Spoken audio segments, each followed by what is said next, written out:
እንደምን ዋላችሁ? ለዚህም እየገባችሁ ያላችሁ በሞት ካላችሁበት የጌታ ሰላም ለሁላችን ይሁን። እስቲ ማክሰኞ በዚህ ቦታ የምናደርገው የትምህርት ፕሮግራም በጌታ በኢየሱስ ስም እንጀምራለን። ብዙ ጊዜ እንዳንገደብ ያህል እረኛዊ ተልእኮዎች በሚል ሁሉንም አይነት ቢሮዎች፣ ሁሉንም አይነት ጸጋዎችና አሰራሮች መጠቀም እንድንችል ፕሮግራሙ ሐዋርያዊ ትምህርቶች የሚል ስያሜ ሳይሆን እረኛዊ ተልእኮዎች በሚል ዛሬ ማክሰኞ ከ10 ሰዓት በኋላ የምናደርገውን ፕሮግራም በአንድ ጊዜ ቃል እንጀምራለን። ሮሜ 8 ላይ አብረን እንሄዳለን። ሮሜ 8:32 አውጥተን በመላው ዓለማችን የጋራ ችግር ብለን የምናምነው እንደው አጋጣሚ ለኛ የሚሰጠን እንጂ ለሌሎችም የሚሆን ሮሜ ሰዎች ምዕራፍ 8 ቁጥር 32 እንግዲህ ሜይ 13 ነው።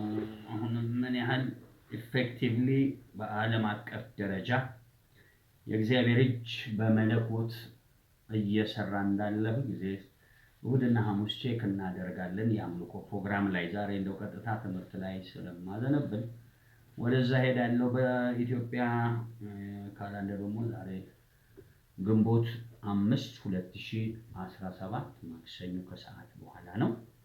እሺ ስፍራውን እናውጣና ቃሉን አነባለሁ። ከዛ ወደ እረኛዊ ተልእኮ ትምህርታችን እንገባለን። ላንብብ። ለገዛ ልጁ ያልራራለት ነገር ግን ስለ ሁላችን አሳልፎ የሰጠው ያው ከሱ ጋር ደግሞ ሁሉ ነገር እንዲያው እንዴት ጥያቄ ምልክት ያደርጋል። ደግሞ እሱ ነው ማነበው። አላሰፋም። መልእክቴን ብቻ ነው መፈልገው። ለገዛ ልጁ ያልራራለት ይላል። የገዛ ልጁ ሲባል ማን ነው?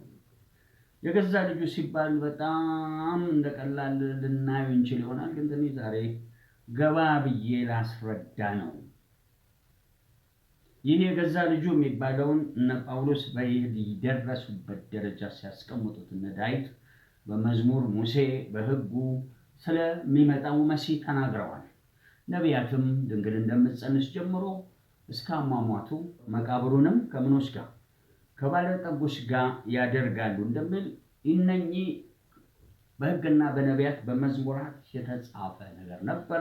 እሱ ተገለጠ። እሱ ሞቶ ከተነሳ በኋላ ደግሞ የመጀመሪያው 11 በኋላ ማቲያስ ተጨምሮ 12ቱ ሐዋርያት ቀጥሎ በርናባስና ጳውሎስ ብሎ ሰማው ዮሐንስ ራእይ መልአክ የሆነ ሰባቱን መናፍስ በሚገዛበት ክብሩ ኢየሱስ የመጨረሻ ፍርድን ሲያስፈጽም ተጽፎልናል። ቅዱሳን መጽሐፍቶች ልብን ለማቅናት ለማነጽና ወደ ፍጹምነት እንድንደርስ የተጻፉልን ናቸው። ይህን ቅዱሳን መጽሐፍ እንዴት እንደጻፉ ታሪክ ታውቃላችሁ ብዬ አምናለሁ። 5ቱ የመጀመሪያ መጽሐፎች በሙሴ በእሳት ውስጥ የተገለጠው እንደ መልአክ ደረጃ የነበረው እግዚአብሔር የአብርሃም የይስሐቅ ያዕቆብ አምላክ ነኝ የሚል ነው ገልጦ ያስቀመጠው። ከዛ ነቢያት በተለያየ መልክ እየተመሩ ጽፈውታል። ታሪክ ነው አንዳንዱ የጸጋውን ዓለም በኋላ አዲስ ኪዳንን ደግሞ ተጽፈውልናል። ደብዳቤዎቹ ተመርጠው ከራእዮች ደግሞ 4 ራእዮች ነበሩ። እዛው በየታሪክ ላይ ተጽፎልናል። ዮሐንስ ራእይ ይበቃል ተብሎ ተጽፏል። አሁን የፈለኩት ምንድነው? አደራችሁን ይሄ የሚነገርለት ኢየሱስ ክርስቶስን ምን ያህል እናውቀዋለን? ስለ ልጁ ያራራለት እንደሚል የመጀመሪያ አንድ ስኮፕ ውስጥ እንድንገባ ፈልጋለሁ። ለምን ያየሁትን ለማስቀመጥ ቆላስይስ ላይ በደንብ ያስቀምጣል። ሌሎቹም ላይ እግዚአብሔር ፍጥረትን ሁሉ በልጁ ውስጥ ምን እንዳደረገ ስለዚህ የፍጥረት ሁሉ ይሄ የማይታየው ሶስቱ ሰማይ አሁን እኛ ያለንበት በጠቅላላ ፍጥረት በክርስቶስ ውስጥ ነው የተፈጠረው። እሱን እንዴት አሳልፎ ይሰጠዋል የሚል ጥያቄ በጣም አስፈላጊ። የተከፈለልንን ክፍያ በደንብ እንድናውቀው ሁሉን ከኋላ ያነሳሁት ራሱ ኢየሱስ መጥቶ መጽሐፍቱን እያስረዳቸው የተናገረው ከአብርሃም በፊት የነበር ብሎ እንዴት አንድያ ልጁ መስዋዕት ይሆን? ምን ማለት ነው? የተፈጠረ ፍጥረትን ለማዳን ፈጣሪ ሞተ። ታዲያ እኔ ቁልፌን ነው የምፈልገው። ሁላችሁ ብዙ ማውራት አይደለም የሚያስፈልግ ምን ያህል ጎዶሎ እንደሆነን ማወቅ። ጎዶሎነታችን ምንድነው ሲባል አንዳንድ ጊዜ እግዚአብሔርን ስናደንቅ ይህን ሰማይ እንዲፈጠረ እሱ ምን ያህል ነው የሚለው ብዙ አስደንቀንም። ለምን ይህንን ሁሉ ፍጥረት የፈጠረበት አንድያ ልጁን ወደዚህ ዓለም መጥቶ እግዚአብሔር እንዲሞትልን እንዴት? ታዲያ መሞቱ አይደለም እግዚአብሔር ራሱ ካደረገ ምንም ማድረግ አንችልም። አንድ ሰው አሜን። ለልጁ ምን ያላለለት ያልራራለት ተብሎ እንደተጻፈ ይህንን ካደረገልን የዚህ ትርፍ ይህንን ክፍያ እግዚአብሔር መጥቶ የከፈለውን ያህል እኛ ለመኖር ዝግጁ ነን የሚለው ጥያቄ ወይ ይህ ሁሉ ከፍሎ እግዚአብሔር በልጁ አማካኝነት እንዴት የሰው ልጅ ከዛች ከተራ የመጀመሪያዋ ኤደን አንስቶ አውጥቶት ወደ ኤደን ገነት ወደ ዋናው እግዚአብሔር በልጁ ወዳለው ኤደን ገነት ሊያስገባን ተራመደ። እኛ ግን ቀርቶ ልንገባ የመግባት ነገር አይደለም የተሰራልንን አውቀነው መጨረስ አለመቻል አለ እና ያን ጎዶሎነት ወይም አንዳንድ ብዙ በተደጋጋሚ እጠቀማለሁ። መዝሙረ ዳዊት 80 ቁጥር 10 ላይ በተራ ከግብፅ ምድር ያወጣሁ ሲል በጣም ግብፅ ተራ አብርሃም 400 ዓመት ዘሮቹ እንደሚገዙ የተነገረበት ብረት ምጣድ ይለዋል። የብረት ምጣድ እሳት ያለበት የግብፅ ምድር ላይ ከዛ አውጥቻለሁ ብሎ እንደ ትልቅ ነገር እግዚአብሔር ከግብፅ የወጡትን ምኖች ያወራል። አሁን ከግብፅ የወጡትን ትተን እግዚአብሔር ግን ፍጥረትን ለማዳንና ይሄ አሁን የምናወራው ታላቅ የደህንነት ሚስጥር ተብሎ የሚባለውን ለማውጣት በሙሴ በኩል ሲመጣ ምን አደረገ? ምንም እኮ ከሳቋጦ ተገለጠለት። መጣና በግብፅ አማልክት ላይ ፈርዶ አስወጣቸው። ሁለቱ ሊወዳደሩ አይችሉም። እነኚህ ጥላ ወይም በባርነት የነበረ ወይም የኩነኔ አገልግሎት ተብሎ የሚጠራ ነው የሙሴ አገልግሎት።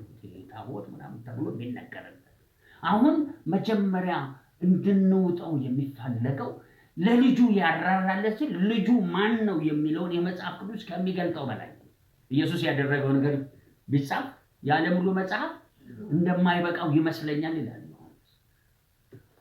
ራሳቸው ሐዋርያቶች ሊያውቁት አልቻሉም። እንዴት ያውቁታል? እግዚአብሔር ሊታወቅ አይችልም። ስላልቻሉ በቃ ያላቸው ግን አውቀናል፣ አምነናል፣ ምንም ሌላ የሚሉ እንደውም ጴጥሮስ ሲቀባጠር ነው የከረመው። ምንም አረጋግጦት ወደ ውስጥ ማስገባት። ስለዚህ ብዙ ጊዜ መዝሙረ 81 ላይ እስራኤሎች ከግብፅ ባርነት ወጥተው አፍን ክፈት እኔ እሞላዋለሁ ብሎ ያዘጋጃት ያቺ የ50 ዓመት ስርዓት ከምናቸው በላይ ሆነች። ከአቅማች በቃ ያን ማስተናገድ አልቻሉም። የ50 ዓመት የሆነውን በዓል ለማክበር በ1840 አድርገው እስራኤል ታላቅ ሕዝብ ሆኖ አሕዛብ ሁሉ እንዲባረኩበት ማድረግ አልቻሉም። ያንን ሟት ምንም አዲስ ነገር የለም። አማልክትና የልዑል ልጆች ሆነው ግን አትንካ አትቅመስ በሚል ተራ የዚህ ምድር ሲስተም ነው። እዚህ እናስቀምጠው። በጣም ተራ መሆኑን ምንድነው? የዓመት መጀመሪያ የሚባል ቀን ያኔ ፋሲካ እንስሳን 14 ቀን አቆይተው 7 ቀን ዓመት በዓል አላቸው። ተራ እንስሳ በማረድ እጅ በመጫን የተለያዩ እንስሳ ጠዋት ማታ እና 7 ቀን ያለ ፋሲካን ለ7 ቀን አድርጎ ይቀድስ። ከዛ ይሄው ማደዳውን የሳምንት የወር የዓመት የ3 ዓመት የራሱ ወጋል የ7 ዓመት ሰባተኛው የምን ዓመት ይባላል? የሰንበት ዕረፍት ወይም የዓመታት የተወደደ ዓመት 7 ጊዜ 7 ስንት ዓመት? ከዛ 50ኛ ይጭ ምን ተራ እሷን መዋጥ አቅቷቸው አፍን ክፈት እኔ እሞላዋለሁ። እስራኤል ግን ምን አለ? እምቢ አለ። በልባቸው ከንቱነት ታውቋቸዋል። ሰምተውኝ ቢሆን ይልና እችን ሁለት ታሰበ ሲል ጠላቶቻቸው በተገዙ የኔ ጠላቶች እንኳን አሸነፈው የሰባውን የዓለት ማርና የስንዴውን ስብ በጠገባችሁ ነበር ይላል። ብቻ አቃተች። አሁን እንዴት አዲስ ኪዳንን እናስገባለን? ሰው ብሉይ ኪዳንን ማስገባት ያቃተው ለምን? የብሉይ ኪዳን ተራ እንስሳ ሞቶ እግዚአብሔር ኪዳን የገባበትና በአዲስ አትቅመስ አትንካ በሚለው ዓለም ውስጥ አማልክት እና የልዑል ልጆች ያደረገ እቺን ጥቅስ ደግሞ በተደጋጋሚ ጊዜ ነገራችሁ። አማልክትና የምን ልጆች? የልዑል ልጆች አረኳችሁ። እናንተ ግን እንደምን ትወድቃላችሁ? እንደ ሰውና ይሄ ተራ ከመንፈሱ ዓለም መልአክ እኩል የሚያደርግ ግን በዚህኛው ዓለም የሆነ አማልክትና የልዑል ልጅነት አማልክት ማለት እንደ መላእክት የመሆን አቅም ለእስራኤሎች አሕዛብን ሁሉ ምን እንዲሉ አሕዛብን ሲገዙ የአሕዛብ አማልክት ሁሉ እንዲሸነፍ። ለምን አሕዛቦች አማልክት ነበር። አማልክቶችን ሁሉ የሚያሸንፍ ብርቱ የእግዚአብሔር መልአክ በሏቸው አማልክት ልጅ የመሆን እድላቸው መዋቃቅቷቸው በነገስታት ስር ገቡ። የጨለማ አማልክቶች ይገዟቸው። ታዲያ ለምን አነሳው? እያነሳው ያለሁት ይሄ እግዚአብሔር አንሶበት ምን አረገ? ኖ የሰው ልጅ አማልክትና የልዑል ልጅ ሆኖ እዚህ ምድር ላይ መግዛቱ በቂ አይደለም። የሚቀጥለው የማይታየው ዓለም አማልክትና የልዑል ልጆች የተባሉ 24 ሽማግሌ ምናምን ኪሩቤል፣ ሱራፌል እነኚህ የሚባሉትን የሶስቱ ሰማይ ፍጥረቶች በላይ መሄድ አለበት ብሎ እንዴት ይገባል? እዚህ ጋር ያንቃል። እዚህ መምትሰሙ ለምን ያንቃናል? ኩታራ ተቃላችሁ የመጣንበት የዚህ ዓለም ማንነት አብሶ ደግሞ አንዳንዴ ያዝናለሁ የተወለድንባት ያደግንበት ሶሳይቲያችን ደበኛ ኩታራ ምን ማለት ነው? ወደ ከበረ ነገር ለመሄድ የማይችል ያንቀናል። ያንቀን እኮ ስለማይበዛ አንድ አመዳም የሆነ ጭቃ ሲያጨመለ ከግብፅ የወጡት ምኖች እስራኤሎች ባርነትን የለመዱ በሽንቁርት ምናምን ይላሉ እግዚአብሔርን ሲጣሉ። እግዚአብሔር እኮ ታላቅ በሕጉ ሕዝብ መካከል አማልክትና የልዑል ልጅ እንዴት ብለው አይፈልጉም? ምኖች ስለነበሩ ባሮች የባሪያ መንፈስ በላያቸው ስለነበር የአባታቸው ምንም በሌለ ዘመን እግዚአብሔር እንደሚያከብረው አምኖ አትሊስት የምን አባት ተባለ? የእምነት አባት። እነኚህ ግን ባሮች በፍጹም ወደዛ መክበር አቃታቸው። እዚህ ጋር አነቃቸው። ይህ አላስተምርም ካስተማርኩላችሁ ይህ የምትሰማቸው ስብከቶች የምትሰማቸው ዝማሬዎች ምናምን ልብን የሚነኩ ከሆነ ገና ትንሽ ነው። ለምን ይህ አሁን ጳውሎስ እዚህ ጋር ለልጁ ያራራለት ሲባል ላብራራ ነው። ያንን ሶስቱን ሰማይ በሙሉ የፈጠረው በማን ቀኝ? በአብ ቀኝ። ሁሉ ነገር በሱ ውስጥ ነው የተፈጠሩት። ትምህርቱ ዋናው ነገር እግዚአብሔር አንድያ ልጁን ወደዚህ ዓለም ላከ። ሲልከው ብቻውን አላከውም። ሲልከው እሱ ራሱ መንግስቱን ልኳል። በመጥምቀ ዮሐንስ የማን መንግስት? የእግዚአብሔር መንግስት ቀርባለች ብሎ መንግስቱንም ልኳል። ደግሞ ሌላ ትምህርት ነው። እዚህ ጋር እንድንወጣው እዚች ከተጻፈው በላይ ነገሮች ከተጻፈን በላይ ናቸው። ለምን መጽሐፍቶች ገልጠውት ፎርዝ ዳይሜንሽናል ይሄ ወሰን የሌለውን አለ በስሪ ዳይሜንሽን ነው። እነኚህ ቋንቋ ይሄ ኮይዘር ቋንቋ በቃሎች ሰው ቋንቋ ተደበላልቆ ሲበተን ዛሮች መጽሐፍ ያውቃሉ። እዛኛው ዓለም አምጥተው ለሰዎች ስሪ ዳይሜንሽን ጽሑፍ አስተማሩ። ዛር ራሱ ስንት ዳይሜንሽን ነው? ስለዚህ እግዚአብሔር ፎርዝ ዳይሜንሽኑ ስለሚኖር አይጻፍም። አንድ ወሰን የሌለው ኢንፋይናይት ዘላለማዊ የሆነ ነገር አይጻፍም፣ መጻፍ አይችልም በምን ዳይሜንሽን ውስጥ። ስለዚህ የመጽሐፍት አይበቃውም። እግዚአብሔርን የመጣውን አንድያ ልጁን ልንጽፈው ግን ታዲያ ምን እናድርግ?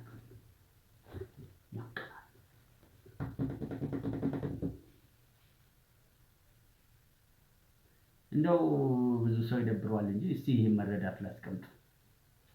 አንድ እንግሊዝ ሀገር የሰማው አጠንቋይ ያነበብኩላት አጠንቋይ አንዳንድ ጊዜ ፖሊሶች ህፃን መሰዋት ስለሚያደርጉ ፖሊሶች ሲመጡ ራሷን ተደብቀና ጃይንት ታደርግና እጆቿ ላይ አድርጋ ተሰወራቸዋል።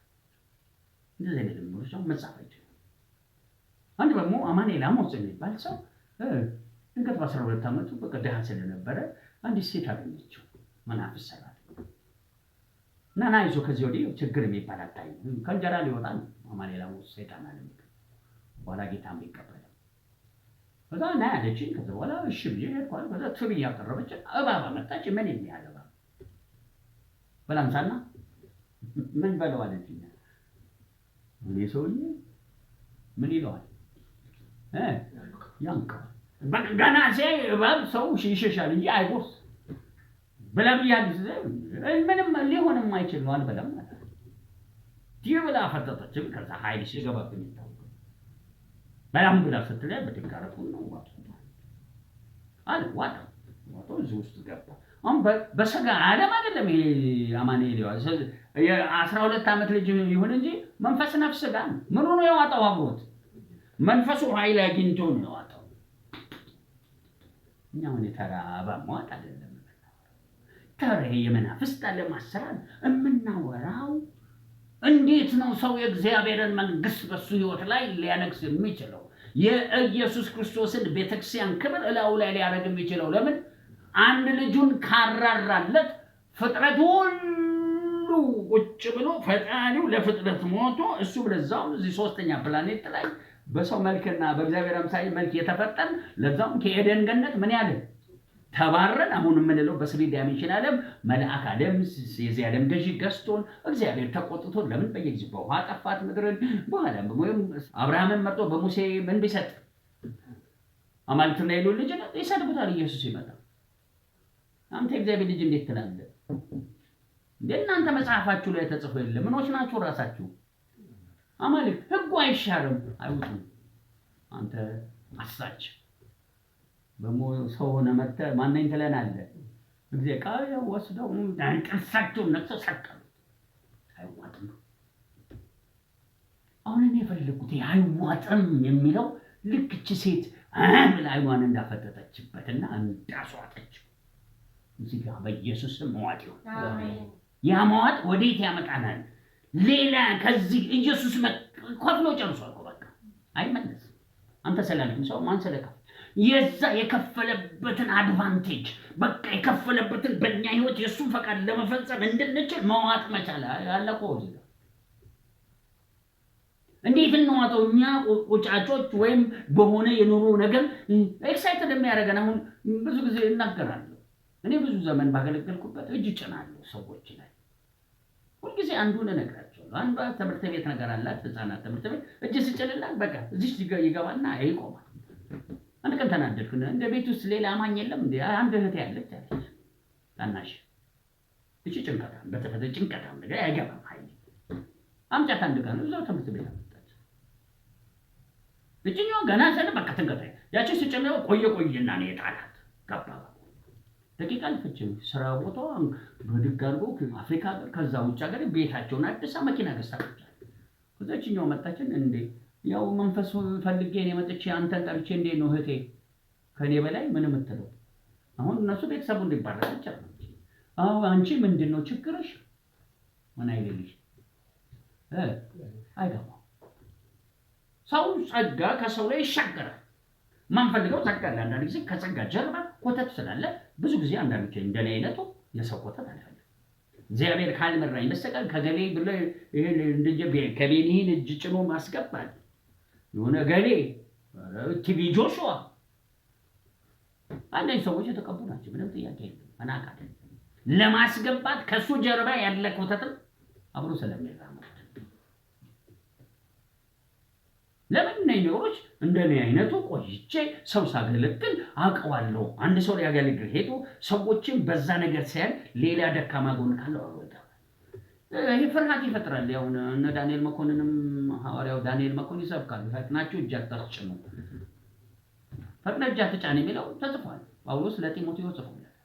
ምክንያቱም አንዳንድ ሰዎች ኃጢአት እየተዳፈሩ እሱ ኃጢአታቸውን ሲያሰራ እርግማኑ ወደሱ ስለሚል ግን ይሄ ትምህርቶች እንደዚህ አይደለም ያስተምሩት። ነኝም ያስተምሩት ምንድነው? ዘመነ በቃ ሰው አትጫን፣ ሰው ጀርባው ምን እንደሆነ አይታወቅም፣ ወይም ሸተኛ ሊሆን ይችላል።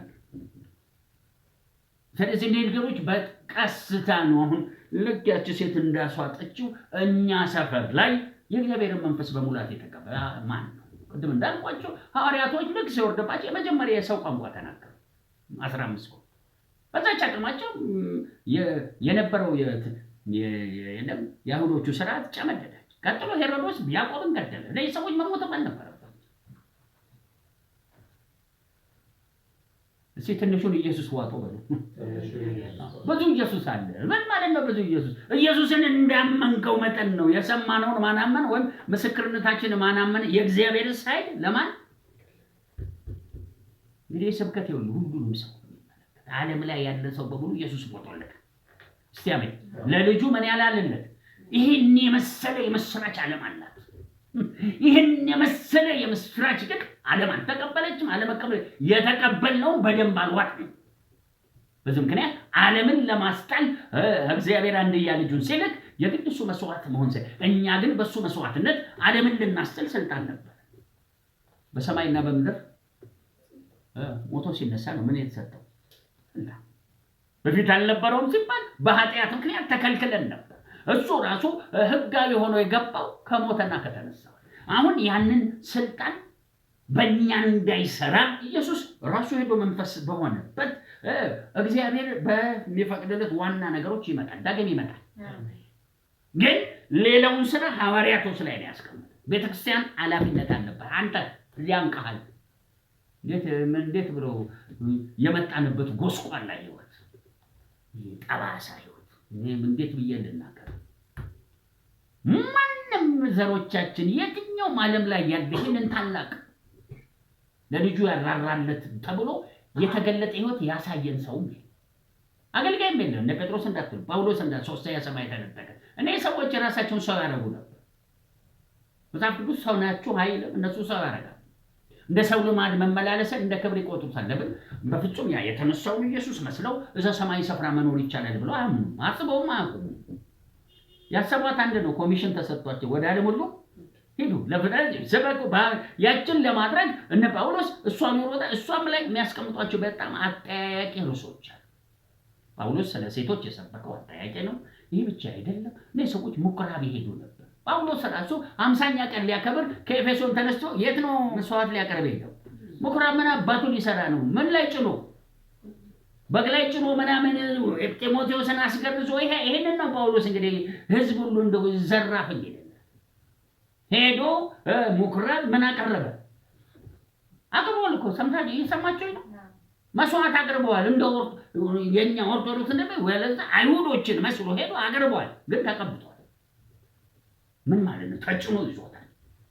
ያንን የመሰለ ለልጁ ያራራለ ክብር በማን ላይ እንዳይሰራ ጳውሎስ ሰራ የሚባለውና ይህ መጽሐፍ ቅዱስ በልጁ የተከፈለው አንድ አይደለም። ግን ምንና ያየነው ማንን ነው? ጳውሎስን ስላየን በቃ ጳውሎስ ብቻ ነው የክርስትና ምናችን ማለት ቱምቢያችን እሱ ብቻ ሆኖ ቀረ። ከዛው ዮሐንስ ለመላእክ ሰገደ። አትስገድ፣ እኔም እንዳንተ ባሪያ ነኝ። እችን ቃል ተቀበለን የመላእኩን አንተ ባሪያ ሆነ ቀረ። ምክንያቱም ዮሐንስ ከመላእክ ክብር በላይ ሊሄድ ስላልቻለ እንደምን ተቆጠረ? እሱ ባሪያ። መጽሐፍ ቅዱስ ላይ ባሪያና አገልጋይ ሆነው ልጅ የደረሱ ከልጅ ደግሞ ወዳጅ የደረሱ አሉ። ወዳጅ ማለት እንደ እግዚአብሔር የሆኑ የለም አዘጋ አንቃል። የማን ወዳጅ ለመባል የእግዚአብሔር አብርሃም ትንሽ ሻል ብሎ ተሻለ። ወዳጅ አብርሃም ተባለ። አንተማ እንዴት ትባላለህ? ጦስኝ ምንድነው? አትወጣውም። እግዚአብሔር አይደለም ችግሩ፣ አንተ ነህ። ለምንድን ነው አሁን እኔ እያልኩ የመጀመሪያ ዛሬ አሁን እንድንጸልይ የሚፈለገው ነገር ቢኖር እስራኤሎች ያንን ሕግ ማዋጣቃታቸው አዲስ ኪዳን ላይ እግዚአብሔር ምን ቢያደርግ ነው ልጁን የሚሰዋው? መስዋዕቱ በማንበብ ሰሚያቀ የሥጋና ደሙ እግሩ ነው። በዘላለም መንፈስ ውስጥ ኢየሱስ ሲሰዋ እንዴት ነው የተሰዋ ተብሎ ጥያቄ ቢጠይቅ ሥጋና ደሙን እንደኛ ሰው ሆኖ መጣ፣ ሞተ። እንደ ሰው ሆኖ አልሞተም። ለምን? ሰው ብቻ አይደለም ኢየሱስ የምን ልጅም ነው። ክርስቶስ የተባለ የተቀባ የእግዚአብሔር ከሰማይ የመጣ ነው። አንድ ዘሩ ከሰማይ ነው፣ አንዱ ከሴት ተወልዶ የመጣበት የሰው ዘር ነው። የሰው ዘር ያለበት ነው። እሱን ሰቅሎ እኛን መዋጃ መንገድ ፈለገ። ታዲያ ቁጥን ብስጭት ተነላለ መንፈስ አብሶ የውስጥ መንፈሳችን ይበሳጫል። የቀባን ያ ውስጣችን ያለው ለምን ይበሳጫል? እሱ ሊኖረው የሚፈልገውን አንኖር። በእናንተ ውስጥ ያለው መንፈስ ምን ይላል መጽሐፍ ቅዱስ? ይቀና። ቀናት አለ የለም እንጂ ሞቷል። እንዴት ብለን እኛ ምን ብለን ደድበልበል ደንዘልበል ምን እንበለው? እኛ ነገር ኢየሱስ ከፈለ የተባለውና እኛ እየኖርን ያለንበት ተራ ሰይጣን ልጅ ይነጠቃል። ስብሰባ የሚያደርጉት ባውሎ ንፋስ ሄደው ነው እና ማን ላሞት ሄዱ። ጴንጤ ግን ቀርቶ ሊነጠቅ እንዳውሎ ንፋስ ሊሄድ ምን አይልም። በየቀኑ መከራ የመከራ መጠጫ ምኖች ሆነናል። ዋንጫ ምክንያት ሲባል አሁን ነው ትልቁን እግዚአብሔር ምን ማረጋግጥ ሆናል? ተጠበን። ያጠበቡን ደግሞ ፓስተሮቻችን ፓስታዎች ልበል እንጂ ከኔ ጭምር አስተማሪ የሚባለው ሁሉ በምን ቃሉን መጠቀም ይደብረኛል። ነገርኳቸው። አንዳንድ አስተማሪዎች እኔ መቀመጫቸው ብቻ ፑልፒት ላይ ሆኖ ሲቀዝኑ አያቸው። የስልጣን ትምህርት አይደለም ያስተምሩ፣ የፈሳል የፈሪ ትውልድ ተሰብከት አስተምርታቸው እኔ ቆሜ ሳያቸው እንትን ይላል። ምን ማለት ነው? ማንን እየፈሩ ነው የሚኖሩት? ጨለማን እየፈራ የሚኖር አስተማሪ፣ እምነት አስተማሪ እንዴት ነው? አንድ ተዋጊ እንደ ባለምም እኮ ይባላል። አንድ ተዋጊ ሰው ሽንቱን እየሸና ይዋጋል ይዋጋል? አይዋጋም። ያየሁትን ነው የምነግራችሁ። ከዛ ፍረላል። ምን አይነት ዘመን ያለ ነው? ያው ይሄም እንደ እውነትም ይሆን አይሆን ምንም ባናቅም የለም ኢትዮጵያ በደርግ ጊዜ ነበረ አንድ ነብይ ያለ ይባላል። እውነትም ይሁን ውሸት ግድ የለም፣ ውሸትም ቢሆን አይጠፋም። እንደ የሚመጣው ጨለማ በጣም የከበደው ነው። ለማንም ያሰጋል፣ ለኔም ያሰጋኛል ብሎ አንዱ ትንቢት ተናገረ። እነ ቶሚ አንዳንድ ነገር ይናገራሉ። በጣም ጭንቀት ሲበዛ እግዚአብሔር ተበተኑ ብሏል ብለው ይበተናሉ። ለምን? ከፍርሃት የተነሳ ሐሰተኛ ትንቢት ወይም ደግሞ በጭንቀታቸው መሰረት ያው ጴጥሮስ እንደሰማው አንተ ምን የጎደለ ለምን ፈራህ? አስተማሪዎች እንዲህ ናቸው። በትክክል መድረኩ ላይ ሽንትና ምን ያደርጋሉ? ምን ማለት ነው? አረጉም እንደው ጥሩ ለብሰው ነው የሚወጡት። ልብስ መች ሆነና ይህንን ቃል ለልጁ ያራራለትን እግዚአብሔር በሱ ውስጥ እንደ ባለስልጣን ሊሄድ ሲፈለግ እሱ እንደ ባለስልጣንም አይሰብክም። አክቹዋሊ እንደ ባለስልጣንም የሚሰብኩ እኮ አስተማሪ ጠፍቷል። አስተማሪዎች እምነት መጋቢ ናቸው። አይዟችሁ በእናንተ ላይ ያለው ጌታ ይበልጣል፣ ከኛ ጋር ያለው ከማን ይበልጣል ብለው ድል ትነሳላችሁ ብለው አስተምረው መንጋው በጸሎት ዓለም አጋንንቱን ከሰማይ ስፍራ እስከታች ያለው ስለዚህ ዝም ብሎ በሰው ላይ ያለው ብቻ ብታባረር አንተ ትልቅ አይደለም። የኢየሱስ ገዥነት ወሰን እንደሌለው ብርሃን ገብቷል። የገባው በሙሉ ለእሱ አይደለም፣ እሱ ድሮም ጌታ ነው። እስቲ አሜን። እኛን ነፃነት ህጋዊ እንድንሆን እንድንችል የገባው ታዲያ እኔ አሁን ጳውሎስ በሰበከው መጠን አይደለም መሰበከው። ለምን ጳውሎስ በሰበከው መጠን እግዚአብሔር ዓለምን ዋጅቶ ዓለም ሁሉ በእኛ ከነ ሰይጣኑ እንድንፈርድበት ኢየሱስ ክርስቶስ ብቻ አይደለም አሳልፎ ሰጠ፣ የራሱን ኪንግደም አምጥቶ አሳልፎ ሰጠ። ይሄ ብቻ አይደለም፣ በኢየሱስ ላይ ያልተሰፈረ የማን መንፈስ? የእግዚአብሔር መንፈስ ተሰጥቶት ሰው ስብከቱ ለዚህ ነው እኮ አንዳንድ አስተማሪ ዝም ብሎ ነው የሚያስተምረው። መንፈሱ ተለይቶት ኃጢአት ስለማይፈልግ ኢየሱስ ኃጢአት ይወዳል ፊቱን ሰው ኃጢአት ላለማየት እና ኢየሱስ ይወዳል። ለዚህ ነው ኢየሱስ ኃጢአት ይወዳል። እንዲህ ሰይልክ የማይረቡ ትምህርት ተለምዷል። በቃ ለምን መሰላችሁ?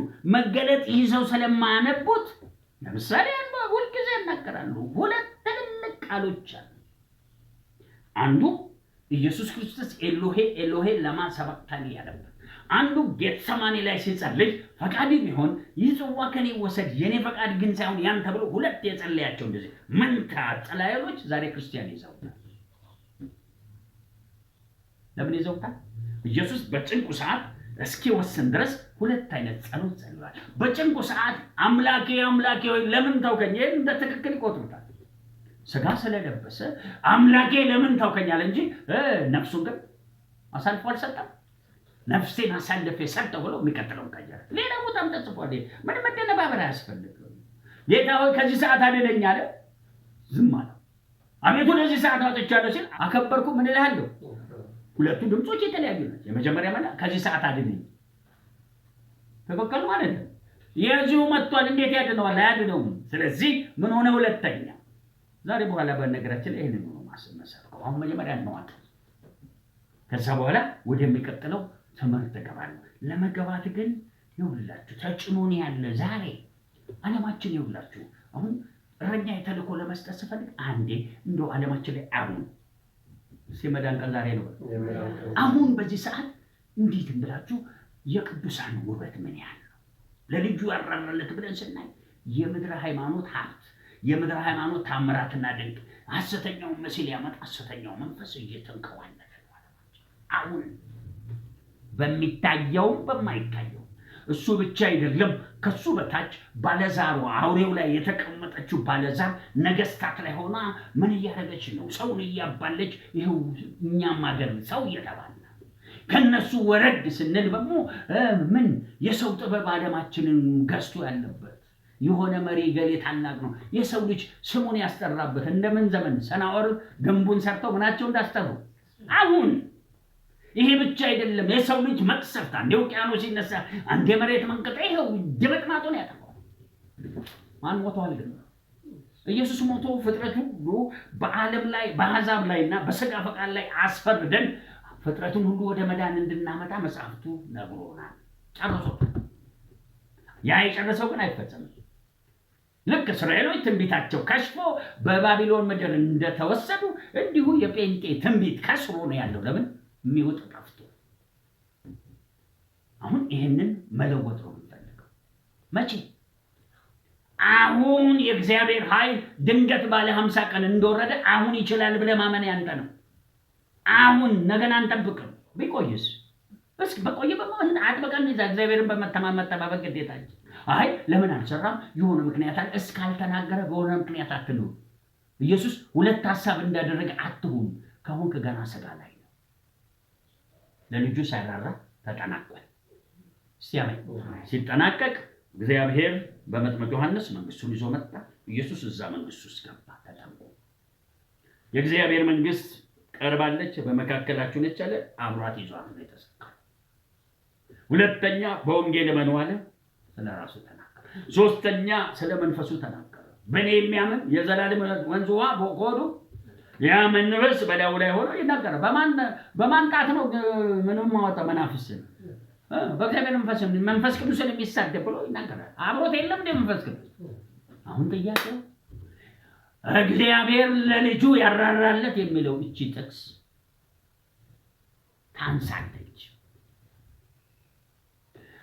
ምድር ሁሉ ለ3 ሰዓት ጨለመ የእግዚአብሔር መንግስት እንደሌለ እስኪመስል ጨለመ ኢየሱስ ጮኸ በኃይል ጮሆ ነፍሱን ሰጠ አብሮት ያ ቤተ መቅደስ እሱን ቤተ መቅደስ አድርጎ የተጠቀመበት መንፈስ እዛው አብሮ ነበር ስለዚህ ለልጁ ያራራለት ሲል እግዚአብሔር ስለራሱ ማራራ ለልጁ ያራራለት ሲል የማን መንፈስ ያ ቤተ መቅደስ እኛን ሊያደርግ እኮ ህጋዊ መብት መንፈስ ቅዱስ ያገኘው በዚህ መስዋዕትነት ውስጥ አሁን የማን መቅደስ ነን እንባላለን የመንፈስ ቅዱስ የማን ቤተክርስቲያን ነን የክርስቶስ የማን መንግስት ነን የእግዚአብሔር መንግስት ካህናት መንግስትና ካህናት የሆነው ከበያው ከአይምሮአችን በላይ ወሰን የሌለው አምላክ በነገራችን ላይ ወሰን ያለውን ማንነት ለማንሳት ወሰን በሌለው መስዋዕት ቢሆን ለነሱ ምንም ችግር የለም ለኛ ግን ከመናችን በላይ ተድገሙ እነሱ ወሰን በቃ አይቆጠሩም ምንም ወሰን የለ አንድ በመው ሽመድምድ ያለ በሰው መልክ የተፈጠረ ጭራሹኑ በህጉም የወደቀ ከአቅሙ በላይ ሆኖ በወሰን ስለሚኖር ብድጋልና ወሰን የሌለው መጣና ወሰን የሌለው መስዋዕትነት ቀላል ነው ምክንያቱም ወሰን እግዚአብሔር የለውም ብሎ አነሳውና ይሄን ወዴት ወሰደው ወሰን ወደ ሲወስደው ግን ያ የከፈለበት ሂሳብ ለኛ ውድ ነው ለእግዚአብሔር ምንም ላይ ሆኖ ይችላል ሲያመኝ ምንም አይደለም ለማለት አይደለም እግዚአብሔር ዓለምን እንዲያው መውደዱን ሊያሳውቅ እነ ዮሐንስ በደረሱበት አቅም አስረድተው እኛ ደግሞ ያስረዳን ያለነው ብርሃን ጨለማ ሆኖ ለአንድ ጊዜ ብርሃን የበራላችን ከጨለማው ሊያወጣን እግዚአብሔር ጨለማው ውስጥ ገብቷል ከምን ሊያወጣን ከሞትና ከሲኦል ሊያወጣን ኢየሱስም ጨምር መስዋዕት ሆነ ይሄን ለማድረግ ያ ቅዱሱ መንፈስ እስከታች ወርዷል ከዛስ መጽሐፍ ቅዱስ የዘላለም ቃል ይለዋል እግዚአብሔር ሊሞት አይችልም አፈር አልሆነም ሆኗል ይህ የስልጣን ቃል እንዳልሆነ እስኪ ሌሎቹን አዳነ ራሱን እንዴት አዲ የስልጣንም ቃል ተከፍሎልናል ስልጣን የነበረው ቃል ምን የሌለው ሆኖ ስልጣን የሌለው 3 ዳይሜንሽን ብቻ አይደለም ኢየሱስ ክርስቶስ እኮ አበል እስኪሆን ጠይቀውታል እኛ መናገው ክርስቶስ ለመቼ ይኖራል የተባለው ለዚህ ይሄ ቃል ተብሏል ኢየሱስ ግን ለዘላለም የሚለው ቃል ሞቶ እስኪነሳ አንቀላፍቷል በዚህ ላይ አሁንም ልድገም ኢየሱስ መለኮታዊ በምን ዳይሜንሽን ውስጥ መግባት አይችልም በስሪ ገባ በስሪ ዳይሜንሽን ውስጥ 4 አይነት እንቅስቃሴ አለ በሁሉ ስፍራ መገኘት መብረር ምን ማድረግ መሄድ አንድ ቦታ መገኘት አንድ ቦታ ሲገኝ አንድ ቦታ ልክ ያ የቃሉ ስልጣን መለኮት አንድ ቦታ ሲገኝ የኢየሱስ አካል ራሱ ለሶስት ምን ሆኖ ነበር? ሲያፈር ሆኖ ነበር። ለምን ሞተ? በትክክል ሞቷል። ያ ማለት የመለኮት ማንነት እንደሌለ እስኪመስል ሄዷል። እነሱ ድሮ ወሰን ስለሌላቸው ወሰን ወዳለው መጣው ወሰን ወደሌለው መሄድ በጥሩ መለኮታዊ ቋንቋ ወይም የፎርዝ ዳይሜንሽን ቋንቋ እግዚአብሔር እኛን ሊያወጣ ምን አድርጓል? የመዋረድ ሂደትን ወስዶልናል። እንግዲህ የተከፈለው ባይመለስ እስቲ አሜን። መጠቀም የማን ፋንታ ነው? አልተጠቀምነው። እንዴትና ይሄ ጭንቀት ነው። የእግዚአብሔር መንፈስ ራሱ እንድንጠቀምበት ይፈልጋል። እንጠቀምበት ሲባል እኛ ደግሞ ከዶሮ የጠበበ ጭንቅላት ይዘን እንዴት ብሎ ይግባ ያምከናል። የዛሬ መልእክቴ ስራ ስላለኝ ወደ ሌላ የተከፈለልን ከምናችን በላይ ነው። ይህም ራሱ በቂ ነው። ወሰን የሌለው ወሰን ወዳለው መጥቶ እኛን ሁሉ ሰብስቦ ወሰን ወደ ሌለው መለሰ። ሲመልሰን የተፈጠርንበትን መልአክ የተፈጠሩበትን አልፎ እሱ እኔን መሰሉ እግዚአብሔሮች ሁሉ ብሎ ተመልሶ በማን በአብ ቀኝ ሄዶ ተቀምጦ አንሆንም ጭቅጭቁ ሄዱ። የስህተት ትምህርት ነው።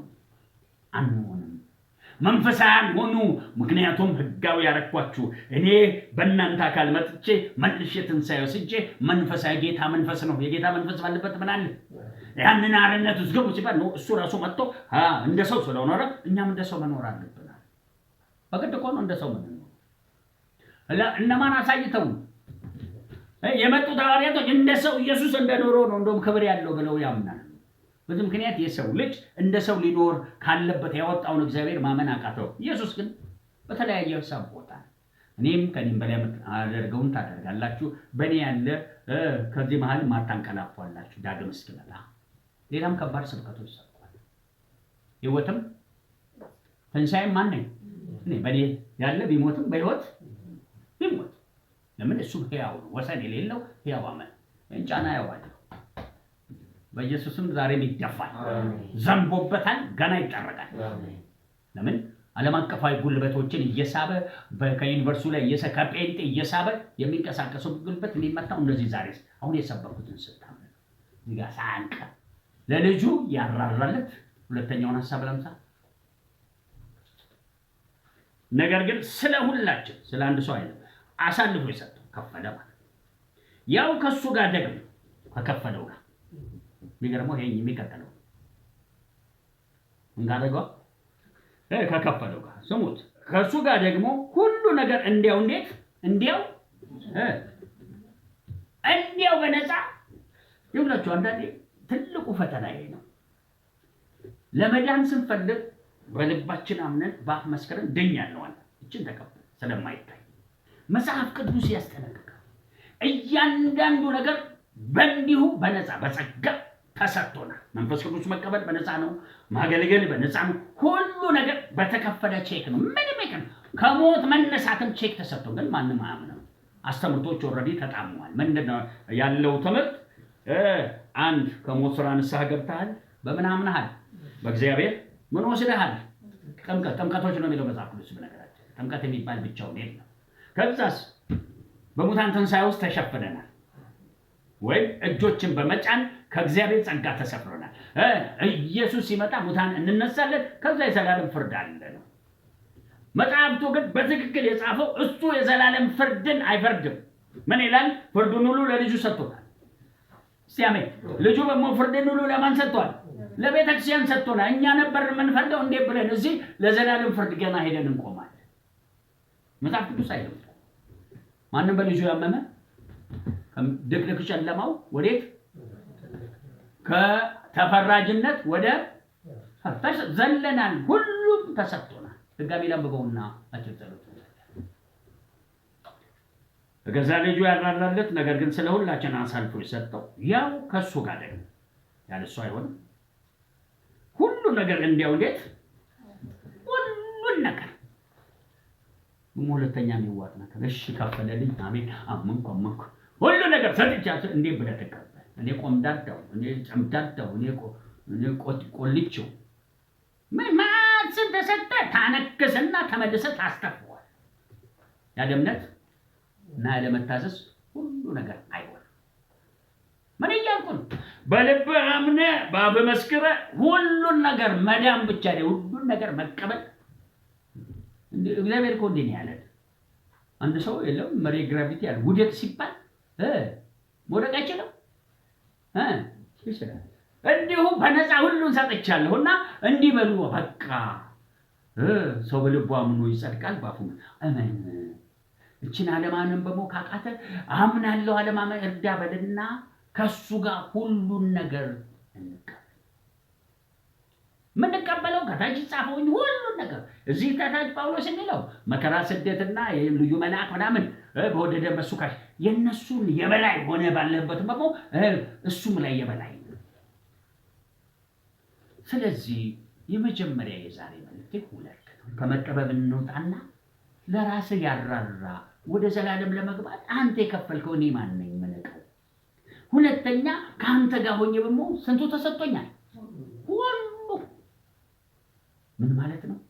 እስቲ ሁሉ ላስረዳ። አንዳንዴ እኮ ለማስረዳት ስለሚከብድ ይኸውላችሁ ኢየሱስ በሙሴ በነበረ ዘመን መና ከሰማይ ያወረደ በራሱ ዘመን ኢየሱስ ኦልሞስት ምንም አላረገም። ማያደርግበት ምክንያት ሁሉ ጊዜ አስረድቻለሁ። ኢየሱስ በደገመ ወፍ ውጭ እያለ ቢፈጥሩ እንደ ሰይጣን ነው ደቀ መዛሙርቶች። ስለዚህ ስለ ደቀ መዛሙርቶች ሲሉ እንደምንድን ነው የኖረው? እንደ ትልቅ የእግዚአብሔር ልጅ ሳይሆን የሆነ አንድ ቦታ በውሃ ሄደ፣ አንድ ቦታ ፊታቸው ላይ ተለወጠ። ተደናበሩስ ሚሉትንም ከዛስ ያሙላቱን በእኔና በእናንተ የዓለምን መጨረሻ ሊገልጥብን ፈቀደልን። እኛ ግን አንጠቀምም። በሁለት ነገር ነው መቀበል ስለሞተበት እንደገና ሁሉን አብሮ ተቀብሎ ወደ ምን ማምጣት። ስለዚህ ዘመናችን ላይ ይነክሱብን ያለ የምናየው ቅድም ካልኩት የተፈጥሮ ጥፋት እስከ ጨለማ ሰራተኛ ብቻ አይደለም።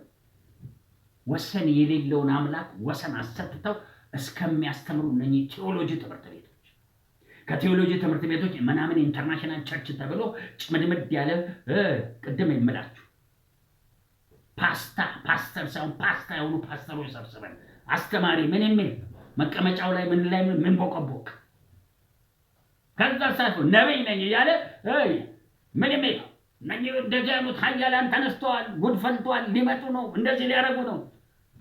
የምን ትንቢት የሚነግሩን? የሽንፈት ሐዋርያቶች መገሰጽ፣ ማስፈረድ፣ ክፉ መላእክት ላይ ነገሥታት ላይ የሚያስፈርድ ሐዋርያነት እንዴት ብሎ ከሐዋርያነት በላይ ደግሞ ደጋግመን እያስተማረ ነው። እረኝነት በትር ይዞ ዓለምን የሚገዛ በትር ይዞ ሰይጣንን ብቻ አይደለም አየሩን ሁሉ የሚገዛ ወደዛ ክብር እግዚአብሔር ሊያደርሰን ወጥቷል። ዓላማው አጭር ነው፣ ንቅናቄ። ኢትዮጵያ ለምን እንዲህ አይነት አስተምቶ እኛ ውስጥ ገባ? እንዳትረሱ ፓን አፍሪካኒዝም ተብሎ የጨለማው ስርዓት ኢትዮጵያ ውስጥ እሺ ነጭ ያሁሉ የዛሬ 80 ዓመት ዓለምን ሲገዙ ኢትዮጵያ በዛም ጊዜ አይደለም በመጀመሪያው ዓለም ጦርነት ጊዜ እንኳን አልተገዛች። ይህ የአድዋ ድል ተብሎ የሚፎከርበት በሙሉ በጨለማ ኃይል የተሰራ ኢትዮጵያ ላይ ያለ ጨለማ ከአፍሪካኖች የተለየ ነው። እንዳትረሱ ሁልጊዜ ነግራቸው። ክፉ መንፈስ በሰራበት መጠን ልክ እሱን ስታስወጣው የሚገባበት መንፈስ እሱን ሊቋቋም የሚችል ነው። ኢትዮጵያ ለዚህ ነው ከሌሎች አፍሪካኖች ራሷን ወንጌል ስታንቀሳቀስ ጨለማ በኃይል የሰራባት ሀገር ስለሆነች። እስቲ አሜን። ጨለማውን አሸንፎ በእኛ የሚገባው መንፈስ ከምኑ የበረታ ይሆናል። ሌላው ሀገር ተለማመድን ከሚሉት የበረታ ይሆናል። እንዳትረሱ ዓለማችን ላይ ጠንካራ ምድር እስራኤል ነች። ቀጥሎ እንዳትነግረን አሜሪካ፣ ቻይና ምናምን እንዳትለን። በመንፈሱ ዓለም ቋንቋ ከእስራኤል ቀጥሎ የተወደደች ሀገር ኢትዮጵያ ነች። እስራኤል የመጀመሪያው አመፀኛ ሀገር ነች። ሁለተኛው አመፀኛ ሀገር ኢትዮጵያ ትባላለች። ስለዚህ ሪቫይቫል በኢትዮጵያ ቢነሳ ከአይሁዶች ትንሽ ያነሰ፣ ምክንያቱም አይሁዶች እሺ ቢሉ በጣም የተሻለ ስራ ይሰራል። ሙስሉ በጣም የእግዚአብሔር የቃል ኪዳን ሕዝብ ግን በጣም ደንበኛ ሰይጣኖች ናቸው። እንዴት ኢየሱስን ሰቅለው አሁን ስለ ኢየሱስ ስታወራላቸው እንዴት እንደሚያበሻቅጡት ብትሰማ። ሁለተኛም ብታበሻቅጥ ሀገር ኢትዮጵያ ነች። ያው መታወቅ ቤዛ መድኃኒዓለም ሳይሆን ቤዛ መድኃኒዓለም ገብርኤልም ነው። ኢየሱስ የተናቀባት ምድር ኢትዮጵያ ነች እኮ። ቀላል ተነቀል እንዳንተ ኖርማል አድርገው እንደኛ አይነት የቆየን እግዚአብሔር ሙታንን በማክበር ይጸየፋል። ጴጥሮስ አንቀላፍቷል፣ አልተነሳም። ጴጥሮስን የጴጥሮስ ሐውልት ታቆመልናል። ቀላል ይጸየፍ ጴጥሮስ አድቅ አይደለም ግን የሞተ ነው፣ ሞተዋል፣ አንቀላፍቷል። ሮልኝ መልአክማ ድሮም መልአክ እኮ ሊከበሩ አይደለም አይታሰብም እኮ። መልአክ እኮ በእነሱ ላይ ያለውን ስርዓት ኢየሱስ ደምራይቶ ሲገባ እኛን ነው ወስዶ መለኮት ያደርጋል። እነሱማ ለእኛ ተገዢዎች ነው። አይኔ የተገዛ መልአክ ተሰብስበ ብታከብር እንዴ አንተ ከፍተኛ ኃጢአት እየሰራ ነው። መልአኩ ገብርኤል አከብርሃለሁ ስትለው እግዚአብሔር ይቆጣሃል። እንደ በዮሐንስ እንኳን በዮሐንስ አገልግሎት እኔም እንዳንተ ምንድን ነኝ? ባሪያ ነኝ። ማንን አክብር ነው የሚለው? ሞተቻ ሀገር ውስጥ እኮ ነው ያለው። ሞተናል ግን አናውቀውም። ከዛ በ16 ሴንቸሪ የተነሳ አንድ ንጉሥ ተነስቶ ጨፍጭፎ ማርያም ማለት ብሎ አስቀመጠ። ማርያም የትኛዋን ማርያም ነው የሚያወሩት? እኛ እኮ ከመጽሐፍ ቅዱስ ውጭ ሄድን። እዚህ ሀገር የምትወራው ኩኩኒ ምናምን ማርያም እንትና ማርያም ስንት ማርያም እንደሆኑ አይታወቅም። በጣም እኮ ሙትቻ ሀገር የእግዚአብሔርን ወንጌል የሚቃወም ሀገር ሁለተኛ። ስለዚህ ዓለም ልትጠናቀቅ ነው። ንቅናቄ ከዚህ ምድር ይነሳል። በመጨረሻ ኢየሱስ አርማጌዶን ላይ መጥቶ እስራኤልን ያስጥልና ለ1000 ዓመት ከእስራኤሎች ጋር ማንን ይገዛል? ዓለምን ይገዛል። በጌታ ስም የሚመጣ ምን ያለ ከዛ እነሱን ሲያድናቸው ታዲያ 1000 ዓመት እዚህ ሲገዛ እንዳትረሱ። እነሱ ጋር ከመምጣቱ በፊት ዓለም ላይ የዳኑ ቅዱሳን በሙሉ በየቦታው ያንቀላፉ ከሙታን ምን ይሆናሉ? በእነሱ አማካኝነት ዓለምን ይገዛል። እነኛ ከሙታን የሚነሱ ቅዱሳን ያ አንተንም ይጨምራል። ከቆምክ ነው ታዲያ። እሺ ይሄ አንዴ ከዳንኩ እንደፈለኩኝ እገባለሁ መንግስት ሰማያት ተገባና እናያለን። እኛንን ምን ከለከለ? ሌላ መልአክ እንዳትጠራ። በክርስቶስ ኢየሱስ ያለውን ሐሳብ በዘመን አላገለግልም ብትል እኛ ፈራጅ እንሆናለን። ይሄ እንደሌላው አንፈረምኩኛ። አረታው እንደዚህ ይሄ ቁንጭ አገልግሎት አንሰማ። ቤተክርስቲያን ካልፈረደች ማን ይፈርድ? ይሄ ጴጥሮስ ፈሪ ነው እንጂ ምን አለው እግዚአብሔር? ኢየሱስ ምን አለው? ምን አለው? የገሃነም ደጅ የመንግስተ ሰማያት ቁልፎች ሰጥቻለሁ እንዴ ብሎ ይጠቀማል። ቁልፉን ቦቅቧቃ ምን ያለው? ቀጥሎ ቆለፈው የምትፈታው ይፈታል፣ የምታስረው ምን አይነት ትልቅ ነገሩ። ሙሴም ያ ሁሉ ስልጣን በፈርዖን ላይ አምላክ አድርጎት እምቢ እንዳለ ጴጥሮስም ያው የምታዩት ቀርቶ አንተ ሊሆን ሲሰበሰብ የለ እንደማን ጋር ቁልፉን ይዞ ምኩራብ ይገባል። ሰማይ ምድርን የሚገዛ ቁልፍ ይዞ እንደ ምኩራብ ውስጥ ሄዶ የሚያሸረግል እንደ ጴጥሮስ አይተንም አለ። አሁን ታዲያ የሚንቦቀቦቅ ትውልድ ሲመጣን ፍርድ ሲባል በቃ እንደው ዞሮ እንዳይን በጥፊ እንዳይለኝ እግዚአብሔር እኔም እኮ እንደዚህ ነኝ። አንተ በታገለግል እኮ የራስን ጽድቅ አይደለም። እሺ የሞተና የተነሳው ነው ማገለግለው በል የሞተና የተነሳው ነው ማለት አንተ በራስህ ጽድቅ ቆሜያለሁ ብለህ ካልከማ ድሮም ከስርሃል። ታዲያ በሱ ጽድቅ ውስጥ ሆነ እሱ በሚያዘው ከዚህ የሚበልጥ ነገር ባንተ ሊሰራ ሲመጣ ተጠንቅቀህ ተመላለስ። ኪሳራ እንዳይሆን እንዲህ አየው። እናንተ ሰዎች አሁን የመጠበብ ተነሳ። አይኖች ሁሉ ተጎለጎሉ። ዓለምን ሁሉ ዞራለሁ በል። ዓለምን ሁሉ ዞራለሁ። አይነ እዚህ ቁጭ ብለህ አይነ ሲጎለጎል ሲወጣ ማለት ፋክቶ ሲወጣ ከዛ ማለት አንዳንዶቻችሁ ሊወድቅባችሁ አይን ይወድቃል። ተቀመጥ። ለምን ይወድቃል? በእምነት ተጀመረና ትንሽ ከተ ስትል ኮሰቆስ እንደገና ሊወድቅ ሲፈልጋል ይንጀለጀላል ወደታች። በእምነት ይጀምራሉ፣ በእምነት ይጨርሳሉ። በመንፈስ ይጀምራሉ፣ በመንፈስ ይጨርሳሉ። ዝም ብለህ በመሀል ስጋት ታስገባ። በመሀል የገላትያን ሰዎች መስል ሌላ ዶክትሪን አትስማ። ይኸው ነገርኩህ። በቃ ከዚህ ውጭ ሌላ ዶክትሪን ብድግ አድርገህ ቀርቶ ከነሱ ከዚህ እንዳትወስድ። አሁን ጴጥሮስን አውቀው ቁልፎች ይዘው ኢየሱስ እኮ እንዲህ አለ፣ ይቅር ያላችሁት ይቅር የምትፈቱት ይፋ አያረጉም። እንዴት ብለው ምድረ ሽማግሌ አስረው መጨረስ ነበረባቸው። አሕዛብ ሁሉ እንዲድኑ እንደ እነሱ ይፈሯቸው ነበር። ሲደበድቧቸው ይጨፍራሉ። እንደማን መከራ ተቀበል። አሁን ልንጋጭ ነው። ተከፍሎልሃል እየጨመደድክ ሲባል አይ ኢየሱስ እንደከፈለው መክፈል አለብን። የትምህርት ራሱ ከፍተኛ ግጭት የሚፈጥር ሐዋርያው ጳውሎስ በክርስቶስ ኢየሱስ የጎደለውን ሥራ በእኔ እፈጽማለሁ መከራ ይለዋል። ይሄ ነገር እንዴት እናድርግ? ይብላችሁ እንደው አንዴ በቃ ከተጣመመ በቃ ይቀጥል። ኤርምያስ እኮ ጌታ ይባርኩት እንዴት ኤርምያስ ላይ የወደቀ አይነሳም እንዴ? የሳት አይመለስም። የመመለስ ምንድነው ችግሩ? ለልጁ ያራራለት ከዙ በላይ እንድንሰራ ባለንበት ነገር ስለ እሳቱ በቃ ከእሳቱ ታንዶ ጊዜ እናገራለሁ። እነ ጴጥሮስ ብርና ወርቅ የለንም ብለው ፈውስ አደረጉ። ታምራታቸው በጣም ደካማ ስለነበረ ቤተክርስቲያን ገና ገንዘብ ተሰበሰባለች። ኢየሱስ ያላረገው ኢየሱስ አርጓል ገንዘብ ስብሰባ ያላቸውን እየሸጡ ግርሰ ኢየሱስ ያለው ያላችሁ እየሸጡ ለድሃ ሰጡ እንጂ ለቤተክርስቲያን የሚልም አልነበረ። ቤተክርስቲያን ባለጠጋ ነች በሉ። ቤተክርስቲያን አትለምንም። እግዚአብሔር ይገስጸው የሚያስለምን መንፈስ ደካማ አድርጎ ቤተክርስቲያንን ለማኝ ያደረገ። ኧረ የምንበቀለው ስንት ነገር አለ። ምኖች በጊዜው የተሳሳቱት ሐዋርያት እንበቀለዋለን። የብልጽግና መነሻ የእግዚአብሔር ቤተክርስቲያን ለምን ባለቤቱ ኢየሱስ እያለ ቤተክርስቲያን ልደህያ ግን ገንዘብ እያመጡ ሰጡ። ትንሽ ቆይቶ ደግሞ የእንጀራ ጥልፍ ተፈታ። ትንሽ ቆይቶ ደግሞ ረሃብ መጣ። አጋፖስ ረሃብ መጣ። በቃ የሚበሉት አጥተው የቆሮንቶስ ምናምን ቤተክርስቲያን ሰብስበው እነኛን የመሰሉ ሐዋርያቶች ገና ገንዘብ ይሰበሰብላቸው። አሁን እነሱን ተሰብክልናል። እኛ የፈለግከውን አምጣ፣ እኛ አላገጣም ወጥተናል።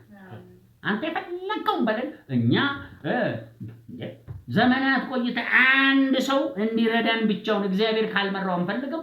በዚህ ላይ ደግሞ መፍጠርና ማጥፋት የሚችል ማንነት እሱ ጋር ካለ እንፈጥራለን፣ እናጠፋለን። ማንከልከሉ ተብሎ ደግሞ እምቢ ያለውን እንደ ሰጲራና ሐናንያስ አሳደን ነው እንቀጣለን። አይ ገንዘብ ስላልሰጣ ስለማይሰጡ ነው የምትነክሱት። እዚህ መጽሐፍ ቅዱስ ላይ ገንዘብ አይሰጡም ብሎ የሚነክሱ ነቢያት አሉ። ገንዘብ ደግሞ ሰርቀዋል ብለው ምን የሚሉ አሉ። የሚገርመው የትኛው ነው ትክክል? አንደኛው ትክክል ነው። አንደኛው አንድ ጥቅስ ጠቅሰህ አይ ባይሰጡም ዝም በል የሚል አንድ ጥቅስ አትጥቀስ። እግዚአብሔር አዟቸዋል ሰጡትን አንለቅም። መጽሐፍ ቅዱስ ላይ አንዴ ከኤልሳ የነቢያ ልጆች አንዱ መጣና ፈንከተኛ ነው ወንዱ። ኧረ እኔ የነቢይ ልጅ ምን አልልም። እኔን አይደለም የናቀው ማንን ነው? አይ የኤልሳ ቅባት አለው እንዴት አይ ምናምን ቀጥቃጣ አይደለም። በልስት ከዚህ ስትሄድ ምን ትሆናለህ? አንበሳ ማን ነው እዛው? እንዲህ አይነት ጨካኝ አገልጋይ ነው የምንፈልግ። የእግዚአብሔርን ስም የሚደፋፈረውን የሚቀጣ ጠቅሳት ተዚህ እስኪ ከጠቅሶ ትቻለህ። በድምፅ እኖራለሁ፣ በፍጹም ድምፅ ውስጥ እኖራለሁ። ገብቶናል። እኛ የፍጹም ድምፅ ዓለም ሰራተኞች እንጂ የምን ድምፅ ጥቅስ እየጠቀስኛ ጆባዊ ትነስ አይደለም። እሺ ዝም ብሎ ጥቅስ ገና አክቹአሊ ክርስትና ገና እኮ ከጥቅስ ያልወጣ ቤተክርስቲያን ነው ያለው። ገና ቸርችን እንለውጣለን። እግዚአብሔር ይለውጣል። ከምን የወጣ ህዝብ ሬማ ይዞ የሚኖር ኢየሱስ እኮ በሬማ ነው የኖረው። መንፈስ ወደ ምድረ በዳ መራው ይላል። ለዛውም ጥላውን ይዞ የለም ስጋውን ይዞ እንኳ ስጋ የለም ላይ ስጋችን በኢየሱስ ትንሣኤ ውስጥ ጥላ የለውም። ለምን? ኢየሱስ አሸንፎልናል። ባሸነፈን መንፈስ ቅዱስ ተቀበል ትለምናለህ። እሱ ሲሰጥ ተናገራለህ። ልክ እኛ ስናወጥ ስጋ የለም በመንፈስ በትንሣኤ ውስጥ አታምንም። ለምን አታምንም? አንተ ጻድቅ መስለህ አይ የሚታይ ይኖራል። ደህንነትን አሳየና ታዲያ መንፈሳዊ ነገር ይሄንንም ያካትታል። የሚታየውንም ድል ነስቷል፣ የማይታየውንም ምን ነስቷል ይላል። አለቃት፣ ስልጣናት፣ ዙፋናትና ምኖችን ሁሉንም ድል ሲነሳ እኮ የኛውን ሰውነትን ድል ነስቷል። አለን የኢየሱስ አካል አለን። ያው ምን ለብሷል ታዲያ? ምን ነው ያንተ ትንሣኤ የማይለብሰው? ስትጠመቅ ለምን አታምንም? ግማሽ ነው እንደምታምነው። ስትጠመቅ ድኛለሁ ታምናለህ። ተቀብረሃል ግን አታምንም። ለምን? አላ እንዴ ያለው እኔ ብዙ እኮ ሰው አገልግያለሁ። የእምነት አገልግሎት ብዙዎቹ ፈተና የሚሆንባቸው ምንድን ነው? እምነት የሌለውን እንዳለ አድርገህ ቆጥረህ ግን በትክክለኛ የእግዚአብሔር መረዳት ውስጥ ማንቀሳቀስ። በጣም ስትቆይማ አለቀል። እንዳንተ አይነቱ ተሸክመን አንዘልቅም። አንድ እናት ልጇን 3 ዓመት ገና ነው ስትሸከም 4 ሲሆን ይከብዳታል። 30 ስትሆን እንዴ ብለን ነው የምንሸክም? አንተን ቶፋ በእምነት ተረማመድ ስትባል አይ አሁንም የምታየው ነው የምትሸከመው ስትል አንተን እኔ አልሸከምም ኢየሱስ ይሸከም አይሸከምም ነበር። ተጽፏል። ብዙ መጽሐፍ ቅዱስ ላይ ተጽፏል። እስራኤሎች ከግብፅ ወጥተው ተሸከማቸው በንስርከም ከዛ በኋላ ነው ከነዓን ግቡ ብለው ጦራቸውን አንሱ አላቸው። ምን አሉ? አንዋጋ ምን አደረጋቸው? ተመለሱና ምድረ በዳን ቀጥላል። ብዙ ጴንጤ ምድረ በዳ ነው ያለው። በነገራችን ላይ አዲስ ትውልድ ነው የምንፈልገው። እዛ ምድረ በዳ ምን የሚታመስ ክርስቲያን አንፈልግ። 30 ዓመት በጌታ ቤት ቆይት አሁን ቤት ታለቅሳለህ ቤት እየገባ እኔ እኮ በጣም ይከብደኛል። ክርስትና ገና ሰዎች አልበራላቸውም። ስለዚህ ሲያለቅሱ ይገኛል። እግዚአብሔር ደግሞ አይሰማም ጸሎታቸው። ተነሳና ውጣና ገሰጸ ገባለ አራራ እኔ አልችልም አንተ ነህ የምትችለው ታላቁ እግዚአብሔር። እኔ ድሮ ወታደር ይባላል አሉ። እንኳን ወታደር ሆኜ አላውቅም። ከፈሪ 100 ወታደር 10 ምን ወታደር ደፋር ወታደር ጦር ያባራል። አንተን 100 ሰብስበን ምንም አትጠቅም ከሆነ እኛ 10 ይሻለናል። ምክንያቱም ፈሪና ፈሪ ጸሎት ፈሪ እንዴ መናፍስ እኮ ነው መስበብን ስትጸልይ ጌታ ሆይ እኔ ምንም የለኝም ዘጠኝ ይመጣል መናፍስ። ምክንያቱም በእድሜ መሰረት ምን ማድረግ ነው ያለብን? እንዴ ሲያስቡት አንዱ 30 ዓመቱ ነው መስሪያ ቤት ስራ ጀምሯል።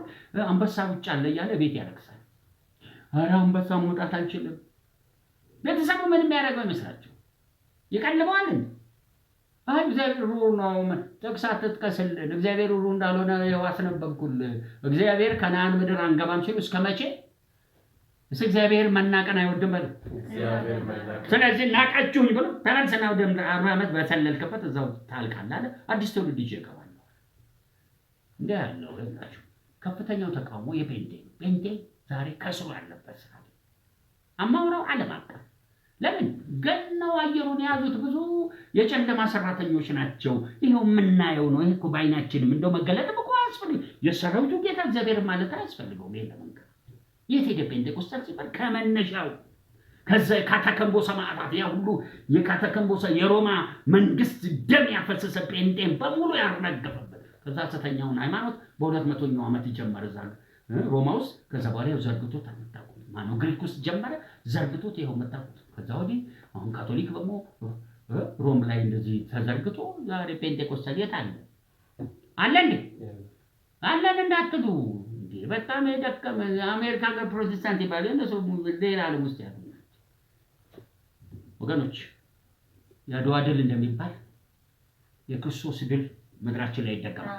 ጨለማ ምድራችን ላይ ነክሶ በነገስታት በሃይማኖት በዛር ኢትዮጵያ የታወቀች እንደተባለች ይገለበጣል። ከዛስ ምን ይመጣል? ኢየሱስ የተባለ ፓን አፍሪካኒዝም የሚወጥ የትኛውም የዓለም መንግስታት ነው። ከዛ በኋላ ዋናው ምድር ላይ ኢየሱስ ይገለጣል። ምክንያቱም ሁለተኛው ዋና ምድር ኢትዮጵያ ነች ከእስራኤል ጋር። በኢትዮጵያዊነት መንኮራው ኢየሱስ የመጨረሻው ዘመን ሪቫይቫል ስላደረገን እንጂ ከዚህ ውጭ ኢትዮጵያዊነት አንፈልግም። እስራኤላዊነት እነሱ ሊፈልጉ ቢችሉም እስራኤላዊነትም አንፈልግም። ለምን? ማንን? እግዚአብሔርን ጠልተውታል። እንደ እግዚአብሔርን የጣለ ህዝብ እንወዳለን? አንወድም። ኢትዮጵያ ውስጥም ኢትዮጵያኖችን እግዚአብሔርን እስከጣሉ አንቀበላቸው። ታፍተናቸው ከዚህ ተታፍተው አንተ እኛ በክርስቶስ ኢየሱስ ካለው ህይወት ውጪ ምንም ነገር አንቀበል። ጳውሎስ እዚህ ጋር ደስ ይለናል። እኛ ዓለም ለኛ ከተሰቀለችበት ከማን ክርስቶስ ምን ይራከና ትምከት ምንም ሌላ ትምከት አታድክሙኝ አለ። እንደው ማህተም ተሸክሜያለሁ። እኛ ደግሞ የክብር የድል ማህተም ተሸክመናል። ማንም ሰው እንዲያደግመን አንፈቅድም። አንድ ነገር ሆኗል። የጠበበ ዓይን ተነስቷል። ዓይናችሁ ባለበት ላይ እንደፈቀደ ይጽና። አጭር ጸሎት ወደ ተመለሰ አንተ ሰዎች ለእናንተ ብቻ እየሰበኩ እንዳይመስላችሁ። እዛ መመጣው ለውጥ አስመጡ። ለውጥ በዓለማችን ላይ፣ ለውጥ በሰማይ ላይ፣ ለውጥ ገሃነም ተጨማልቆ እየሳቀ ነው። ሲኦልና የሞት ከተማ ብዙ ጊዜ ደጋግመን እናያለን። አፋቸውን ከፍተው እንደ ጎርፍ የእሳት ጎርፍ የሚመስል ነፍሳት ይዞ ሲገባ እናያለን። ገጥም አንድ አንድ ቀን ስንዘጋው ኢትዮጵያ ላይ ጦርነት ይቆማል። በሞ ሰንፈን ስንቶ በቃ አፉን ይከፍታ እንደገና ህዝብ በስጋ ብቻ አይደለም እኮ በዘላለም ሞት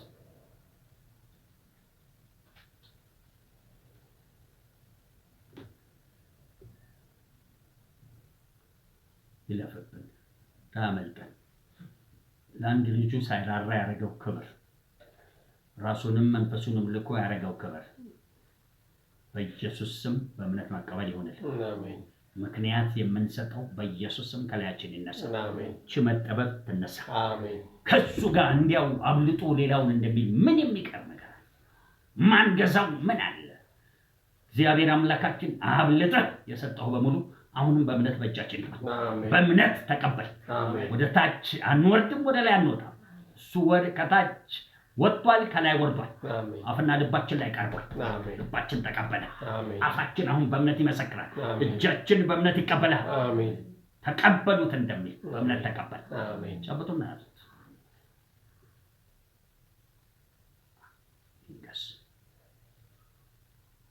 ይንገስ በላችሁ፣ በደንብ ይንገስ።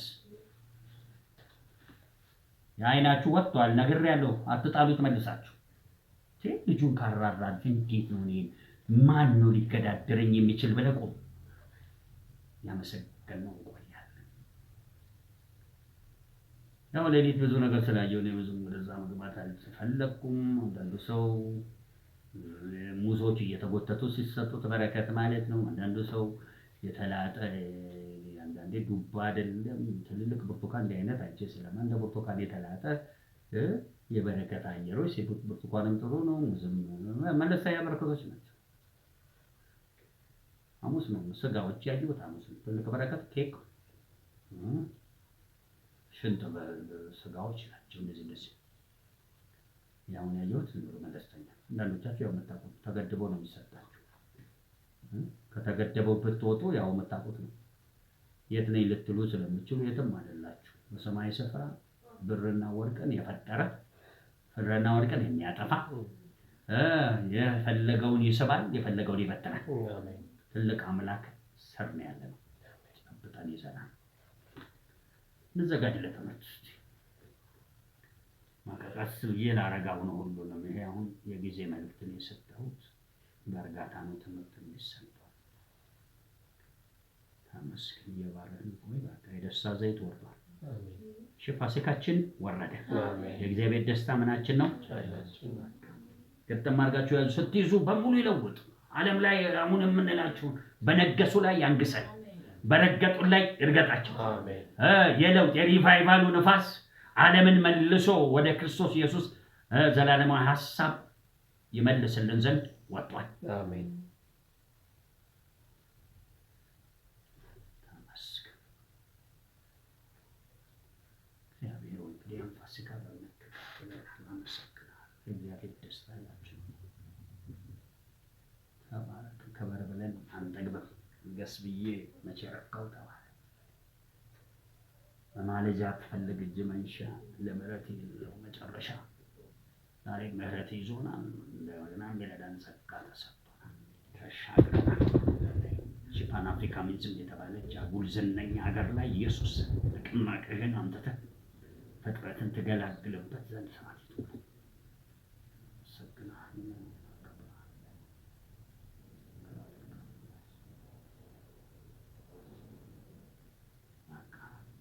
አተቼ እጅ ልጭን ነው። አትመለሱ ወደ ኋላ። እዛ ቤታችሁ ስትሄዱ የለም ያቺ ጠባብ ቤታችሁ ላይ በኢየሱስ ስም ቤቱ ፈርሶ ትልቅ ይሁን። አሜን። ለሰጠኝ እኮ አለ አንዳንዶች ስትጣጣ አንዳንዴ የእምነት አንዳንድ ድሮ ፊልም አክተር ነበር እንዲህ ይላል። ሪባክ የሚል ትምህርት አለ። ሪባክ ማለት ወደ ኋላ ይሄድና ሁሉም እንደተከፈለ አውቆ ወደፊት ይሄዳል። ሪባክ and forward ያደርግና ወደ ኋላ እንደገና ወደፊት ይሄዳል። በኢየሱስ ስም ባላችሁበት የተነጠቁ ነኝ በሉ። በታክሲ ውስጥ አላችሁ፣ ቤት ውስጥ አላችሁ፣ ቤተ መንግስት በሰማይ ቤተ መንግስት ውስጥ ነኝ በሉ።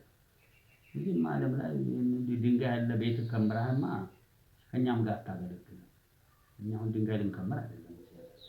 የመቃብር አገልግሎት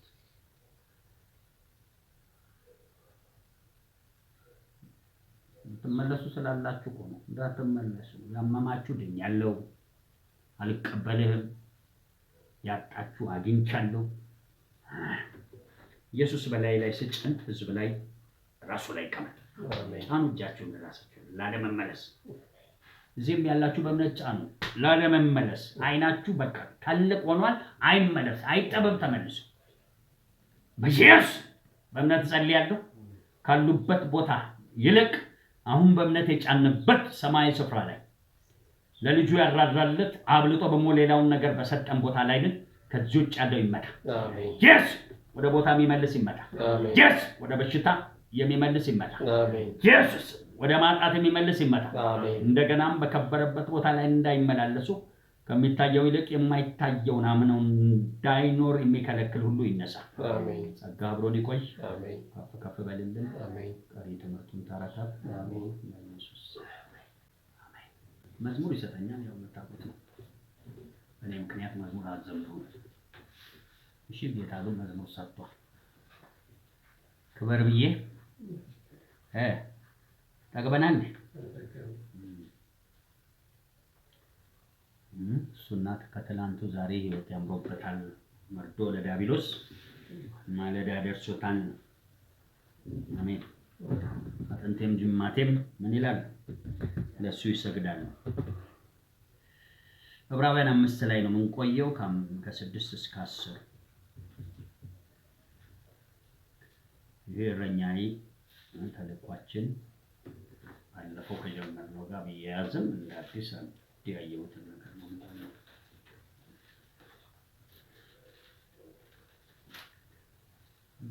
እዚህም ጌታ ፈቅዶ ገብታችሁ እየሰማችሁ ያላችሁ እንደው እግዚአብሔር የሳባችሁ ፍጹም ፈቃድ የምትፈልጉ እንደው ሞቅ ለማለት እዚህ ብዙም አትድከሙ። እሺ መሞቅ እሺ ዛሳት ነው የሚያሞቀው። እዚህ መሞቅ ከፈለክ እንደ ቁም ነገረኛ ታጥቀ የእግዚአብሔርን ሐሳብ በዘመኔ እፈልጋለሁ ለምትሉ ብቻ ነው የሚሆነው። ዕብራውያን 5 እያወጣን እረኛ የተልቆም ባጭር ላስቀምጥ ነው። ብዙ ጊዜ ተልቆች ለሐዋርያቶች ነው የተሰጠው። ሐዋርያነት ጀምሮ ወደ ዓለም ሁሉ እንዲሄዱ በዛ ዘመን ተሰጥቷል። የነበሩበት የክብር ደረጃ የመጀመሪያ የሐዋርያት ሥራ ምዕራፍ 13 ላይ በአንጾኪያ የነበሩ ሰዎች መካከል ወይም አገልጋዮች መሃል ነብይና አስተማሪዎች መሃል ሁለት ሰዎች በሞት ተጠሩ፣ በርናባስና ጳውሎስ። ጳውሎስ እስከ 3ኛው ሰማይ በመነጠቅ የተደማመደ መልአካዊ ልሳኖች እንደነበሩት ይናገራል።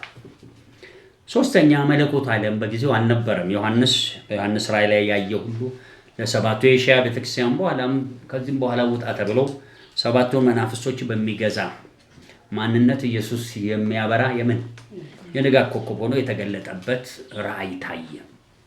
ከዛ ያለፈ ነገር በ100 ዓመት ውስጥ አልነበረም።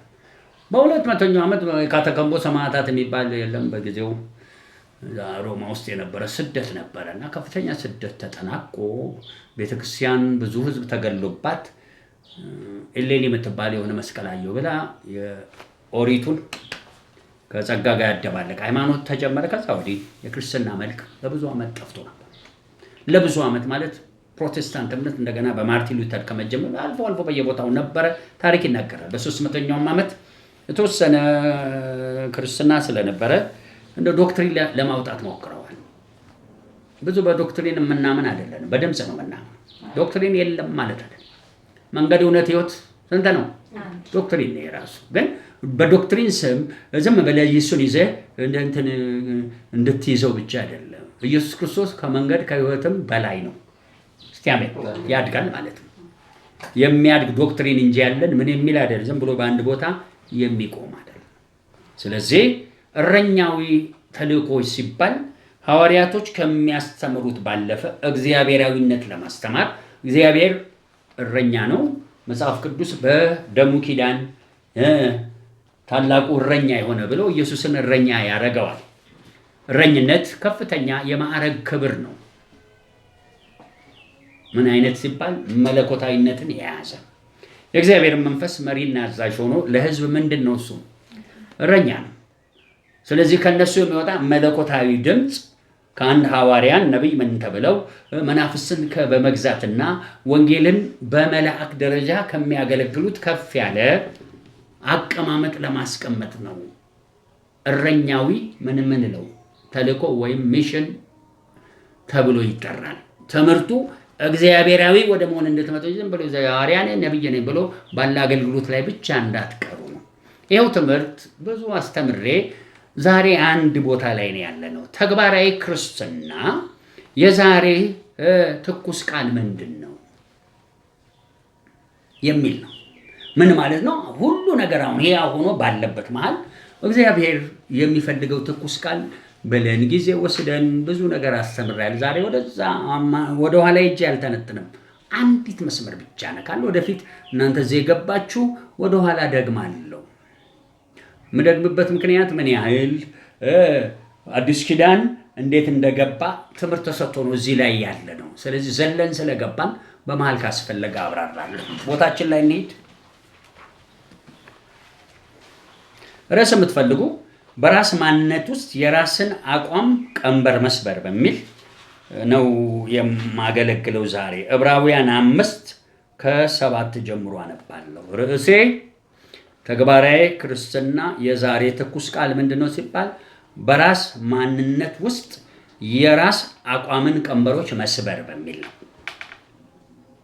በማን ማንነት ውስጥ? በራስ። የትኛውን ማንነት ነው የሚያወራው? በዛ ማንነት ውስጥ ደግሞ የራስ አቋም ቀንበር ምን ማለት ነው? እሱ መስበር ደግሞ ሶስተኛ ምን ማለት ነው የሚለው ለማስቀመጥ ነው። እንግዲህ ሳስተምር እዚህም ያላችሁ ምናልባት ትምህርቱ እንግዳ ከሆነባችሁ ለጊዜ ምንም ችግር የለም፣ በመሃል ታቆሙታል። ግን መስማት ከፈለጋችሁ ቀስ ብዬ ወደኋላ መድገሜ አይቀርም። ላንብብ። ዕብራውያን 5 አወጣችሁ እዚህ ያላችሁ? እንግዲህ ገና ሰዓቱ 11 ተኩል ነው። ስለዚህ ቀስ ብዬ 30 ደቂቃ እንኳን ራሱ ሲተርፍብኝ ነው። ስለዚህ ልባችሁ ሰብሰብ። የተሆነ ባበደ አይኑራችሁ። ምንም ዝናቡም ታስሯል። በሞ እናስራለን ከፈለግ ሲያሜ ትራንስፖርት ማዘዝ አንችልም። ምንም አናዘዋለን። ምንም የለም። ከተማውን ገጠም አድርገን ልክ ኢየሱስ እንዴት እንደሚሞት እዛ ፊቱ ተለውጦ ሙሴና ከኤልያስ ጋር እንዳወሩ ሪቫይቫላችንን ማንም አይደፍርም። ይፈጸም ዘንድ በፊታችን ይሄዳል። ላንብብ። እሱም በሥጋ ወራት ከሞት ሊያድነው ወደሚችል ከብርቱ ጩኸትና ከእንባ ጋር ጸሎትንና መልጃን አቀረበ። እንግዲህ ማን እንደሆነ ምናምን በኋላ ቀስ ብዬ ያለው አንዴ ሙሉን ላንብበው። እግዚአብሔርንም ስለ መፍራቱ ተሰማለት። በመሃል ቅድም ነጠላ ሰረዝ ነው፣ አሁን ደረብ ሰረዝ ነው። አንድ ራሱን የቻለ ሐሳብ አነበበ፣ ግን ከሚቀጥለው ሐሳብ ጋር ደግሞ የተጓተተ ነው። ማንበብ ማወቅ፣ አማርኛ ማወቅ፣ ነጠላ ሰረዝ፣ ደረብ ሰረዝ፣ 4 ነጥብ ምን እንደሆነ ምዕራፍ ማወቅ አስፈላጊ ነው። ያለዛ መጽሐፍ ቅዱስ በጣም ትስታለ። እንደውም በነገራችን ላይ ዕብራውያን አሁን ይሄ ደብዳቤ ነው። ምዕራፍ 1 ምዕራፍ 2 ምናምን የሚል የለውም። ሲጻፍ አንድ ላይ ነው። ስለዚህ አንድ ክርስቲያን ሁሉንም አንብቦ ፍሬ ሐሳቡን አንድ ላይ መሳብ አለበት እንጂ እንደ ገነጣጥሎ ሲይዘው የተሳሳተ መረዳቱ ሰው ይገባል። ግልጽ ነው። ስለዚህ ላነብ ነው። እሱም በሥጋ ወራት ከሞት ሊያድነው ወደሚችል ከብርቱ ጩኸትና ከእንባ ጋር ጸሎትና መልጃን አቀረበ። እግዚአብሔርንም ስለ መፍራቱ ተሰማለት። አንድ ላይ የተያዘ ነጠላ ሰረዝ ምን ማለት ነው? እግዚአብሔርን እየፈራ ጸሎት፣ ልመና፣ መልጃ ያረግ ስለነበረ ጸሎቱ ተሰማለት የሚልና ደረብሰ። ከዛስ ምን ሆነ? በሙ ምንም ልጅ ቢሆን ከተቀበለው መከራ መታዘዝን ተማረ። ደረብሰስ ይሄ ልጅ ጸሎቱ ተሰምቶለታል። እስቲል ግን ምንም ልጅ ቢሆን ምንም ተማረ? በሙ መከራን በመቀበል ምንም ተማረ? መታዘዝ ለብቻ። እንግዲህ ጸሎት ጸልዮ ሰው ጸሎቱ ተሰምቶለት ስለሱ ነው ያወራው፣ ስለኛ አይደለም። ወደኛ ምንዳል ከዛ የተሰማለትን ጸሎት አትሞትም እያለው ግን በምን ውስጥ አልፈህ ትሞታለህ? በመከራ ብሎ በመከራ ሞቶ ታዞ ታገኘ። አብራራለሁ። ልቀጥል። ሁሉም አንድ ላይ የተያዘ ነው። እናንተ ሰዎች አንዳንዶቻችሁ ቀንዳችሁን በየ ነው ዛሬ መመታው። ለምን? አሁን ማስተምረው ነገር አንዳንዶቻችሁ ልክ ይሁን እግዚአብሔር ጸጋ መንቀሳቀስ ሲጀምር ታውቃላችሁ። አንዱ ሊመታለት ያሉ ሰዎች ይረባበሻል። አሰራር ደግማለሁ። ልክ ላስተምር ስትል የምትረባበሽ ከሆነ ሳምቲንግ እዛ ውስጥ አለ። ከዛ ፍጫውን ይዘህ አጣብቀን እናስወጣለን። ግልጽ ነው። ለምንድን ነው የምለው? እኔ አዲስ አይደለሁም። ኢየሱስ ራሱ በሄደበት ቦታ በጸጋ ኃይል ይዟቸው እንጂ ልትገሉኝ ትፈልጋላችሁ አይደል? ያሟል እንደ ይላል። ምን ይላቸው? ከአባታችሁ ከማን ስለሆናችሁ? ከዛ አያውቁም ራሳቸው። እንደኛ ከዲያብሎስ አይደለም፣ እንደውም የአብርሃም ዘር፣ እንደውም ከዝሙት የተወለደን አይደለም፣ የማን ልጆች ነን አሉ፣ የእግዚአብሔር አሉ። ኢየሱስ ግን የሚላቸው ከአባታችሁ ከዲያብሎስ ናችሁ፣ ልትገሉኝ። እኔ እኮ በጣም ኢየሱስና እነሱ እኮ ምንም እኮ ሊግባቡ አልችሉም። አሁን ምን የምፈልገው በዚህ ትምህርት ተነስቼ መጀመሪያ አንተ የዳንክበት ማንነትና በማንነቱ ውስጥ ካልተገኘ ወዲህ ሌላ ቀንበር አለ። እሱን ነው ወደ ውስጥ ልገባ። እንዲህ አይነት ትምህርት ኖርማሊ አላስተምርም። ለምን? ቅድም እንዳልኩ ኢየሱስና ማን እንደሚጋጭ አንተን ከአንተና እኔ ልንጋጭ አንገትን ይዤ ካልሰበርኩት እሺ በላ አትሰበርማ። ምክንያቱም ሰው ሁሉ ማንነቱ ሲነካ ልክ አንበሳ ሲይዙት አንበሳ ዝም ብሎ ይሞታል እንዴ? አይሞትም። እስራኤሎች እኮ እንዲሁ በቃ ይሻላሉትም ኢየሱስ እንዴት ይልካል? ባለስልጣናቶቹማ ብሶባቸዋል። ያጋንንት አለቃ አለበት እስኪሉ ድረስ አይደለም። ይህን ሰውዬ ምክንያት ፈልጉና ምን እንበለው እናጥፈው፣ ከገደልነው ተገላገልና ነው። ተገላገለው እንዴ? አልተገላገሉ አይችል። ልቀጥል፣ ከዛ ወደ ውስጥ ልገባ ነው። እንግዲህ ትምህርት ነው የነገር። ቀስ ብዬ ካልሄድኩ ከተፈጸመ በኋላ አሁንም ድርብ ሰረዝ ላይ ነው። ምኑ ከተፈጸመ በኋላ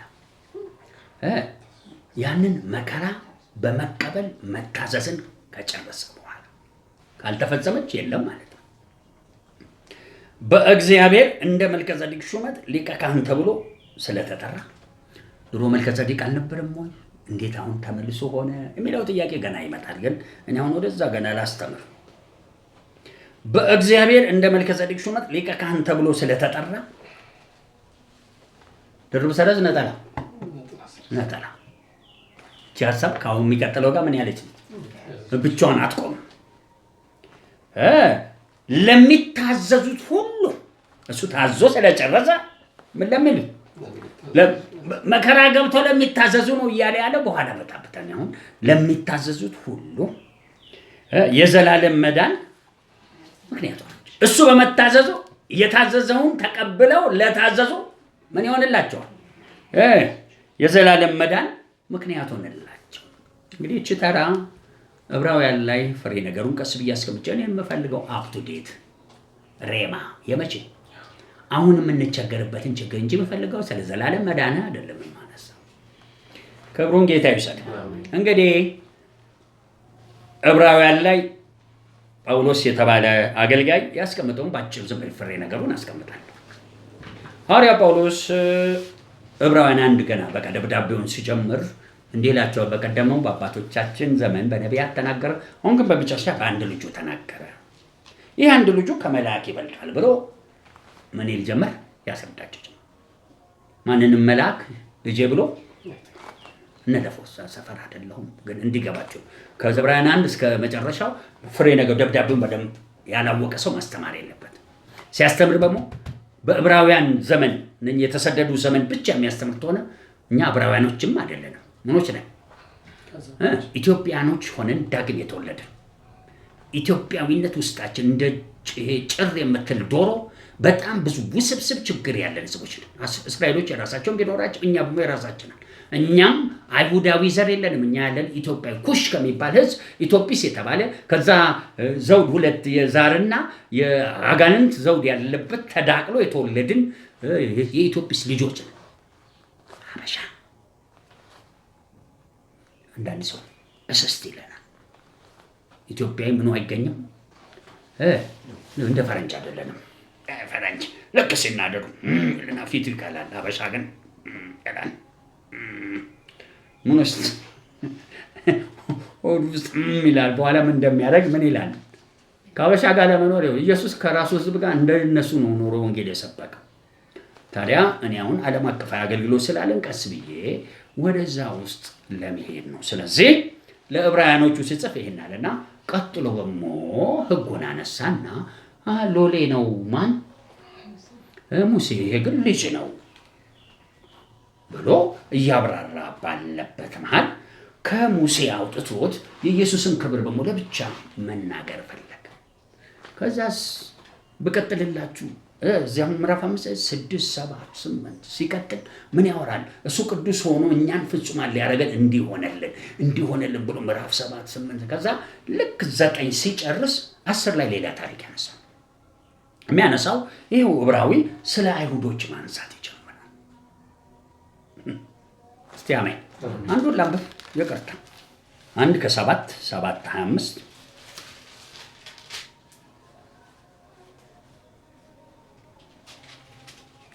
ወይም ከ23 እነሱም እንዳይኖሩ ሞት ስለከለከላቸው ካህን የሆኑ ብዙ ናቸው። እሱ ግን ለዘላለም የሚኖር ስለሆነ የማይለወጥ ምን አለው? ክህንነት አለው። ምዕራፍ 8 ላይ አሮጌው ኪዳን እንዳበቃ ምዕራፍ 9 ላይ አንድ ላም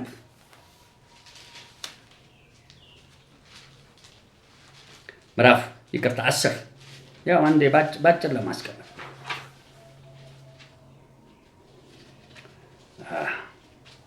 10 በዚህም ፈቃድ የኢየሱስ ክርስቶስ ሥጋ አንድ ጊዜ ፈጽሞ በማቅረብ ምን ብለናል? የኢየሱስን የመስዋዕት ክብር በሙሉ ያወራል።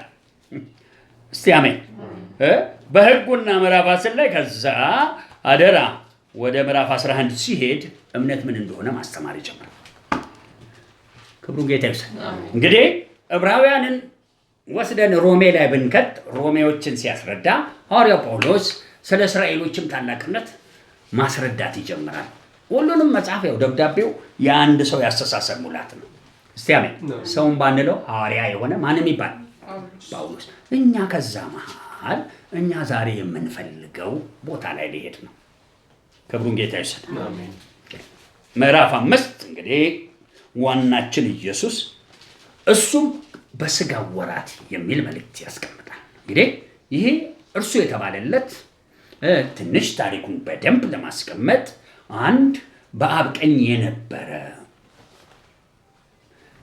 ምኖች ከመኖራቸው በፊት የንጋት ኮከቦች እኔ አንተን ወለድኩ የተባለ በመለኮት ሁለተኛ የሆነ በማን ቀኝ የተቀመጠ? በአብ ቀኝ የተቀመጠ። ይህን ታሪክ ታውቃላችሁ። እሱን አይደለም የምፈልገው። ይሄ በሥጋ ወራት ማለት ወደዚህ ዓለም መጣ። በተለያየ መልክ ተጽፎለታል። ከተጻፈለት አጭር ገላትያ ላይ ጳውሎስ አትሊስ ህዝቡ ገላትያኖችን ለመመለስ በፈለግ ከሴት ተወልዶ ከሕግ በታች የመጣ ይለዋል። ይህም በሌላው ደብዳቤዎቹ ምን ይላል? ሴት በመሳቷ ከሴት ተወልዶ መጥቷል ይላል። ስለዚህ የአዳምን ዘር ምንም ከአብርሃም እና ከዳዊት ተስፋ ቃል ጋር ይዞ ይምጣ እንጂ የአብርሃምን ዘር ከመልአክ በላይ ለማድረግ ስለፈለገ ወይም ያሳተውን መልአክ ሊበቀል ስለፈለገ ምን አድርጎ አመጣው? በሥጋ የሚኖር ማንነት። እንዲች ባጭር ላስቀምጠው፣ ሳሰፋው ብዙ ስለሚከብድ። አሁን ታዲያ በሥጋ ወራት ወደዚህ ዓለም ሲመጣ ከሴት ተወለደ። ጾታው ወንድ ነው። ሰው ሶስተኛ የይሁዳ ዘር አለው። ዘሩ ኢትዮጵያዊ አይደለም፣ ምናዊ ነው፣ እስራኤላዊ ነው። በሕግ መሰረት ተገርዟል። በስንተኛው ቀን? ሕጉን ይጠብቅ ነበር። ልክ ሰዓቱ በሥጋ ወራት ለ30 ዓመቱ ላይ አንድ የመጥምቅ ዮሐንስ የምስራች ወንጌል ዘመኑ ተፈጸመ፣ መንግሥተ ሰማያት ልክ ተጠምቆ ሲወጣ ደግሞ ከሰማይ ሁሉ ድምፅ ተሰማ፣ የምወደው ልጄ እሱ ነው፣ እሱን ስሙት ተብሎ የእግዚአብሔር ልጅ እንደሆነ ተነገረ። የሥጋ ወራት እነኛ 5 ማንነቶች አብረውት ነበር። ታዲያ ስለ ኢየሱስ ስላነሳ አይደለም እኔ የምፈልገው ወንድሜ፣ ዛሬ መልእክቴ ጋር ለመሄድ እሱም በሥጋ ወራት ማለት በእኛ የነበረውን ተሸናፊ ሥጋ በእሱ ውስጥ ይዞ እንዲህ ላስቀምጥ። እስቲ አሜን። የምን ወራት? አሁን ኢየሱስ በሥጋ ወራት ውስጥ የለም። እቺ ልብ ውስጥ ይቀመጥ። ስብከትህ የሚስተካከል ጋኔ ነው። እሱ በሥጋ ወራት እንዳለ እኔም በሥጋ ወራት ካልከኝ በቃ ዘጋ፣ ዶክትሪን ውድቅ። በሥጋ አይደለም ያለ ነው። ከፍተኛ አይሁላችሁ ትምህርት ለዚህ ነው የሚካብደው። እሱ በሥጋ ወራት ከነበረ አንተ በሥጋ ወራት የለህም ወይ ሲባል ይሁላችሁ በትክክል መጽሐፍ ቅዱስ እንዲህም አይደለም ማስተማር ያለ አውቃለሁ። እኔ በሳምንት 5 ቀን ከሰኞ እስከ እሑድ ቅዳሜ እያስተማርኩ ነው ማስተምረው። ለምን እኔ ነገሮች እኔ ተለማምጃቸው ለሌላው ላስቀመጥ ስፈልግ ቀስታ ይፈልጋል። አሁን በሥጋ አይደለም ስለ እንዴ በሥጋ አይደለም ታዲያ በምንድን ነው ጭቅጭቅ? ለምን በሥጋ ወራት ነን ብለን ጴንጤዎች ያመነውን ይዘነው ምንም ስኬት ስናጣ መስመሩን ስንፈልግ ምንድን ነው ችግሩ ሲባል ኢየሱስ በሥጋ ወራት መጥቶ እኛን ከሥጋ ወርነት ወይም ከሥጋ ማንነት ምን ብሎናል? አውጥቶናል። እኛ ግን እንደወጣን ካልቆጠርን የኢየሱስ ክፍያው ዋጋ የለው። ልክ እንዲህ ማለት ነው። መንፈስ ቅዱስ ለመቀበል እንደተዘጋጁ ከሥጋ እንደወጡ ማመን የነሱ ዓለም ኢየሱስ በሥጋ ወራት ከፍሎልን ከሥጋ ወጥቷል። ሲወጣ ታዲያ ለምንድን ነው እኛን ስንጠመቅ በዛው ይዞ ነው ያልወጣ የሚለው ጥያቄ በኋላ ጊዜ ወስጄ እኔ የምፈልገው አሁን ርዕሴን ስሙት። በራስ ማንነት ውስጥ የራስህን ማንነት መጀመሪያ እንድታውቅ ያስፈልጋል። የራስህን ማንነት ለማስተማር ነው ይሄን ክፍል የወሰደው። እንግዲህ ስሙት፣ በስጋ ወራት ምን ማለት ነው? ተጠምቆ የወጣው እንደኛ ተፈጥሯዊ የነበረ ሰው ገና አይሁዳዊነቱ ያልተሻረ በሕግ ይኖር ነበር። ተጠምቆ ወጥቶ ኢየሱስ በሕግ ይኖር። ለምን? የመጥምቁ ዮሐንስ አገልግሎት የውሃ የንስሐ ጥምቀት እንጂ የሞትና የትንሣኤ ጥምቀት የለው። በዮሐንስ ጥምቀት ውስጥ ብርሃን ይገባልሃል እንጂ ደህንነት አብሮ አይሟላም። ደህንነት ለማግኘት የምን ጥምቀት ይፈልጋል? የሞት ጥምቀት። ማን የሞተበት? ኢየሱስ። ሶስተኛ መንፈሱ አብሮ ያለፈበት የመንፈሱ ማደሪያ መሆን መቻል አለበት። አክቹዋሊ ሶስቱ መንፈስ ናቸው፣ ሶስቱም ይገቡባል። በነገራችን እንዲህ አይነት ትምህርት ስለሌለ እኔ እዛ ውስጥ አሁን ማስተማር አልፈልግም። የተለመደው ነበር፣ ልጁ መጣ፣ አሁን መንፈስ ይገባባል። እንዲህ ነው የተማረው። ይህ ትምህርት በጣም ኤሌመንታሪ። ሐዋርያ ጳውሎስ ከእንግዲህ ወዲህ ደግመን መሰረት አንስት ብሎ ያስተማረው ኤሌመንታሪ ትምህርት አለ። ታዲያ ወዴት እየሄድኩ? እነኝህን አምስቱን ይዞ የውሃ ጥምቀት ራሱ ወስዶ ብርሃን ገባበት። ለምን? ከሰው የመጣ ማንነት ነበረው፣ ከሴት ተወልዶ ለዛው። ምክንያቱም ፈጣሪ ነው። ወንድን ከሴት ነው እንደ ፈጠራ አይደለም። እግዚአብሔር ሰማይና ምድር ሲሆን ወንድና ሴት አድርጎ በቃል ስልጣን ነው የፈጠረው ሰው። የሰው መንፈስ በቃል ስልጣን የፈጠረ አምላክ ነው መጥቶ እዚህ የገባው። ነገሩ እዚህ ስለገባ ነው የተናቀው። ዝም ብሎ እንትና የምናምን የሚባለው በቃ ምክንያቱ በጣም ግልጽና ግልጽ ነው። ከሴት የተወለደበት ምክንያት ሴት የመጀመሪያ ምን ስለዘራች ኃጢአት። ምንም ወደዚህ አትበለን ብትለንም አንሰማም። አሁን የፈለግኩት ምንድን ነው? ይህ 3 ዓመት ተኩል በስጋ የነበረው ጌታ ተፈጥሯዊ ሞት እላው ላይ ያለ ጥላ ይባላል፣ ድካም ይባላል፣ ብዙ ስም ይሰጠው። ሁለተኛ ሰው የተረገመበት እርግማት ጭንቅላቱ ላይ ነበር። ሰው ስለሆነ ማን የረገመው? እግዚአብሔር አዳምን አፈር ነህ ያለበት እርግማን አብረህ ጥረግረህ ተበልበላበት ተብሎ ሰዋዊ እርግማን አለ።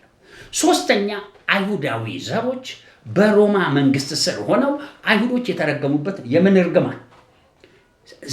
እስራኤል የተረገሙበት እርግማን አብሮታል። ለዚህ ነው አንተ ጠቀስልን እንጂ እኛ አንጠቅስ። ለመሆኑ ለቄሳር መክፈል ተፈቅዷል አለ። ምን አላችሁ? ግብር ክፈልም ሲሉት የቄሳርን ሲሉ የቄሳርን ለምን? ገና በስጋ ወራት ስላልተጠናቀቀ የቄሳርን ለቄሳር የእግዚአብሔርን ለእግዚአብሔር ብሎ ቄሳርን አስቀደመ፣ እግዚአብሔርን ቀጥሏል። ሞቶ ሲነሳ ግን የእግዚአብሔርን የመንግስትን ለመንግስት እንጂ ከእግዚአብሔር ሕግ በላይ ምን አይቆምም። አንድ ቦታ ቀረጥ አትከፍልም እንዲህ አሉት። ያው መጣቁት ሊፈትኑትም አንድ ጊዜ ቀረጥ መክፈል ተፈቅዷል። ምን አላቸው? ትዝ ይላችኋል? ምንድነው የንጉስ ልጆች ከየት ነው? ከውጭ። ስለዚህ ልጆች ነፃ ነን መክፈል አንችልም ማለት ነው እያለው ነው ጴጥሮስ። እንዳይሰናከሉ ሄደና ምንን አጥመድ። ለምን? አደራ ኢየሱስ ክርስቶስ በተፈጥሮ በሰው በምናምን ጥላውን ተሸክሞ በጥላው መሰረት ኃጢአት ሳይሰራ ይኖር ነበር። በጥላው መሰረት። ምክንያቱም ኃጢአት ገና ምን አልሆነም፣ አልተሰቀለም። ምን ማለት ነው? የኃጢአት ጥላ አብሮት አለ። አፈር መሆን አብሮት አለ። ሁለተኛ ሰው መሆን አብሮት አለ። አይሁዳዊነት አብሮ ከህጉ በታች ነበረ። ሄድና መስዋዕት እስቲ እኮ በእግዚአብሔር ልጅነቱ ፈውሶ ምን አገባው ህጉ? ሄድና ለምጹን ፈውሶት ሄድና ነፃ ምኑን ጠበቀ?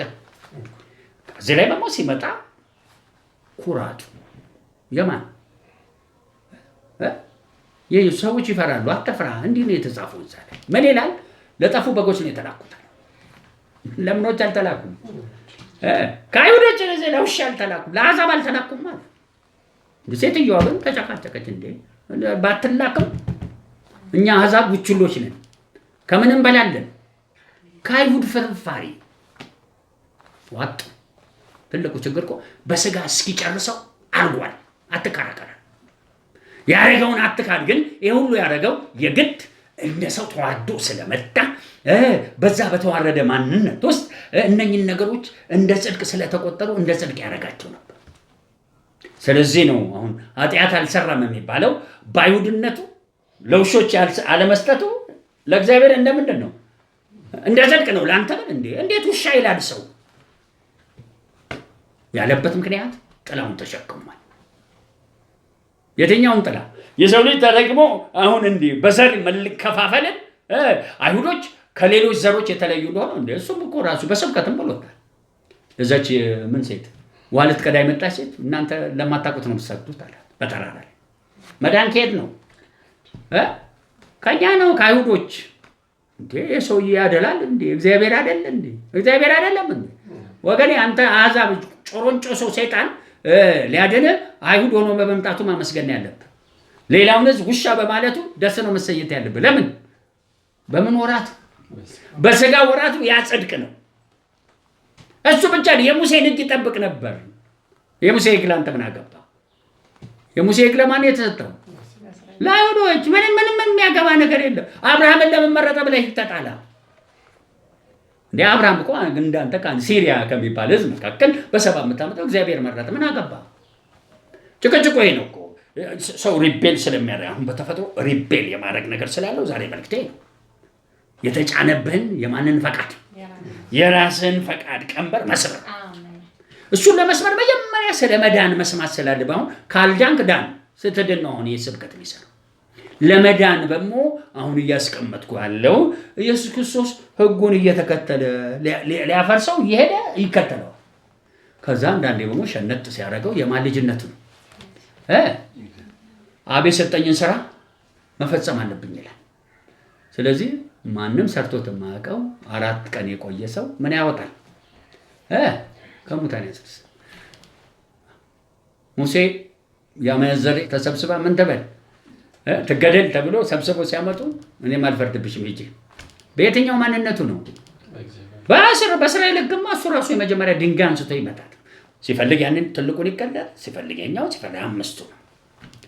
በስጋ ወራት የምፈልገው መልክት በኖረበት የስጋ ወራት የእግዚአብሔር አንድ አስቸጋሪ ፈቃድ አለች።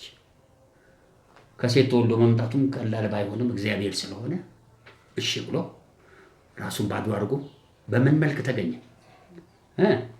ራሱን ባዶ አድርጎ በሰው መልክ ተገኘ ሲባል ራሱን ባዶ አድርጎ ማለት ኢየሱስ እግዚአብሔር አይደለም ማለት አይደለም። እግዚአብሔርነቱን ይዞ ምን ውስጥ ተቀመጠ ነው ሰው የሚባል ማንነት። ከዛስ ይህ ይዞት የነበረው ጥላ ለኛ ነው የሚያሸንፍልን። እሱ እግዚአብሔር ነው ከሰማይ መጥቶ አሁን የፈለኩት ምንድነው? መጀመሪያ ይሄ በስጋ የሆንክበትን አሸንፈ ካልወጣ አይሰራም ነገር። ይሄ ኢየሱስ የመጣው ልክ የዘላለም መዳን በእምነት እንደተቀበል በስጋም የመኖር ነገር ምን ሆኗል? ተሸንፏል። ተፈጥሯዊ ነገር፣ ሰዋዊ እነኚህ ሙሉ አሸንፎልህ ለመሄድ የእግዚአብሔር ልጅነቱን አምጥቶ በስጋ ወራት አንተ የምትጸልየውን አልሙት ብለህ የምትጸልየውን ጸሎት ማን ጸለየ? ኢየሱስ ከብርቱ ጩኸትና እንባ ምልጃ ጋር። እንዴ ምን ኃጢአት ሰርቶ ነው እንዲያው እንደሚሰበከው? ፍጹም ሰው ፍጹም። ታዲያ ለምን ይጮኻል? ፍጹም ሰው አይሞትም። አዳም የመጀመሪያው ፍጹም ስለነበረ ሊሞት አልተፈጠረም። ምን ሲያደርግ ነው አፈር ትሆናለህ የተባለ? ስለዚህ ኢየሱስ ላይ አፈር ትሆናለህ የሚለው እርግማን መስራት አልነበረበትም። ግን አፈር አልሆነም እንደ ኢየሱስ አፈር ሆኗል። አልሞተም ብትለኝ በመንገዴ ሂድና ሰላም ሆነልን። መስቀሉ ላይ ደብቆ ወሰደው ምናምን ሞቷል። የኃጢአት ደሞዝ ሞት ነው። እነኚህ ዝም ብሎ ጥራዝ ነጠቅ ትምህርቶች ስለ ሥላሴ አንድ፣ ሁለተኛ ምንድነው ምን ትምህርት ነው? ክርስቶሎጂ ወይም የስነ ክርስቶስ ትምህርት ተብሎ ስለ ክርስቶስ የሚማረው የቴዎሎጂ ትምህርት እኛ ከምናውቀው ውጭ እኛ ዝም ብለን በቅባት በእግዚአብሔር የተማርነው ሰዎች ክርስቶስን እንዲያናቀው ክርስቶሎጂ ተብሎ ፍጹም ሰው ፍጹም አምላክ ነው ብለው የሌለ ኢየሱስ ነው የሚያወራው። እኛ እናውቀው እሱን ኢየሱስ። እኛ የምናውቀው ኢየሱስ ክርስቶስ ራሱን ባዶ አድርጎ ግን እግዚአብሔር ሆኖ ሳለ ኃጢአተኛ የሆነ ሴት ውስጥ ገብቶ ምን የሆነ ከሴት ተወልዶ የመጣ ማርያም ጻድቅ ነች ይሉና እንግዲህ እስራኤል ሁሉ ጸደቃ። እሱማ ከሆነ እሷም እስራኤላዊ ነች እኮ። እስራኤሎች ኢየሱስ ሲመጣ በሕጉ ጸድቀዋል ወይስ ተኮንነዋል? ተኮንነዋል። አጋንንት በላያቸው የነፍሰ ገዳይ ልጆች ተብለዋል። እዛ ኩነኔ ውስጥ መጥቶ የተወለደው። እኔ እኮ አንዳንዴ ለማብራራት የሚከብደኝ ምን መሰላችሁ? በተስፋ ቃል ከዮሴፍ ግንድ ላይ ሲመጣም ራሱ እስራኤሎች እኮ በባርነት ሳሉ ነው የተወለደው። የአይሁድ ንጉሥ ነው እንደ ኢየሱስ ነው እንዴ? አይደለም በሮማ የሚገዛ ግን ለምን ያህል ንጉሥ ተባለ? የእግዚአብሔር ልጅነቱ አብሮ ስላለ። እሱንም ሊገለው ሞከረኩ። ገና 2 ዓመት ሳያድግ በሰይፍ ሊገለው ሄሮድስ አሳደደው። ወደ ግብፅ ልጄን ጠራው ተብሎ ሄደ። ይህ ሁሉ ታሪክ እኔ አንድ ነው ነጥቤ። መጀመሪያ ይህ ኢየሱስ ክርስቶስ ይህ ሁሉ ውስጥ ከመለኮት እስከ ተፈጥሮ ኖሮ በስጋ ወራት ከብርቱ ጩኸትና እንባ ጋር አለቀሰ። እግዚአብሔርን መፍራት የሚባል ጸጋ አለ እላው ላይ። ስለዚህ ተሰማ፣ ተቀብሎት ምን አለበት ሳይሞት ቢሄድ? ለምን ሞተ? እኔና እናንተ አሁን ከምንለው መዳን ጋር እንድንገናኝ ለኛ መከፈል ነበረበት። ስለዚህ ምን ይላል መጽሐፍቱ? ከተቀበለው ምን መከራዋ ለማን ሊከፍል ነው ማለት ነው? ለኛ መሞት በእኛ ትንሣኤ እንድናገኝ እሱ መታዘዝን ተማረና የእሱን መታዘዝ ነው አሁን እኛ መያዝ ያለብን። ልትታዘዝ ከሞከርክ ራሱ የመጀመሪያ ስህተት ላይ ነው። ደግሞአለሁ። እስኪ መታዘዝ አለ በሉ። መጀመሪያ በታዘዘው ድነ ነው የሚቀጥለው መታዘዝ የምታወራለን። የታዘዘውን ሳትቀበል አንተ ራስህ እንደ ሃይማኖተኛ ማለት ልብስን ቀዳደ ምናምን ጾም ጸሎት እያስኩ ነው የምትለኝ፣ እሷ የሥጋ ጾም ጸሎት ነች። የሥጋ ጾም ጸሎት ደግሞ እግዚአብሔር ይሰማል። ምንም ልጅ ቢሆን በተቀበለው መከራ መታዘዝ ተማረ። ልክ ተምሮ ሲጨርስ ሞት ኃይሉ ተሰበረ። ሞት በሕይወት ተለወጠ። ኃጢአት በጽድቅ ተለወጠ። መሸነፍ ወይም መገዛት በገዥነት ተለወጠ። እነኝህን ድሎች ኢየሱስ በመታዘዝ ምን አረገ? አሸነፈ።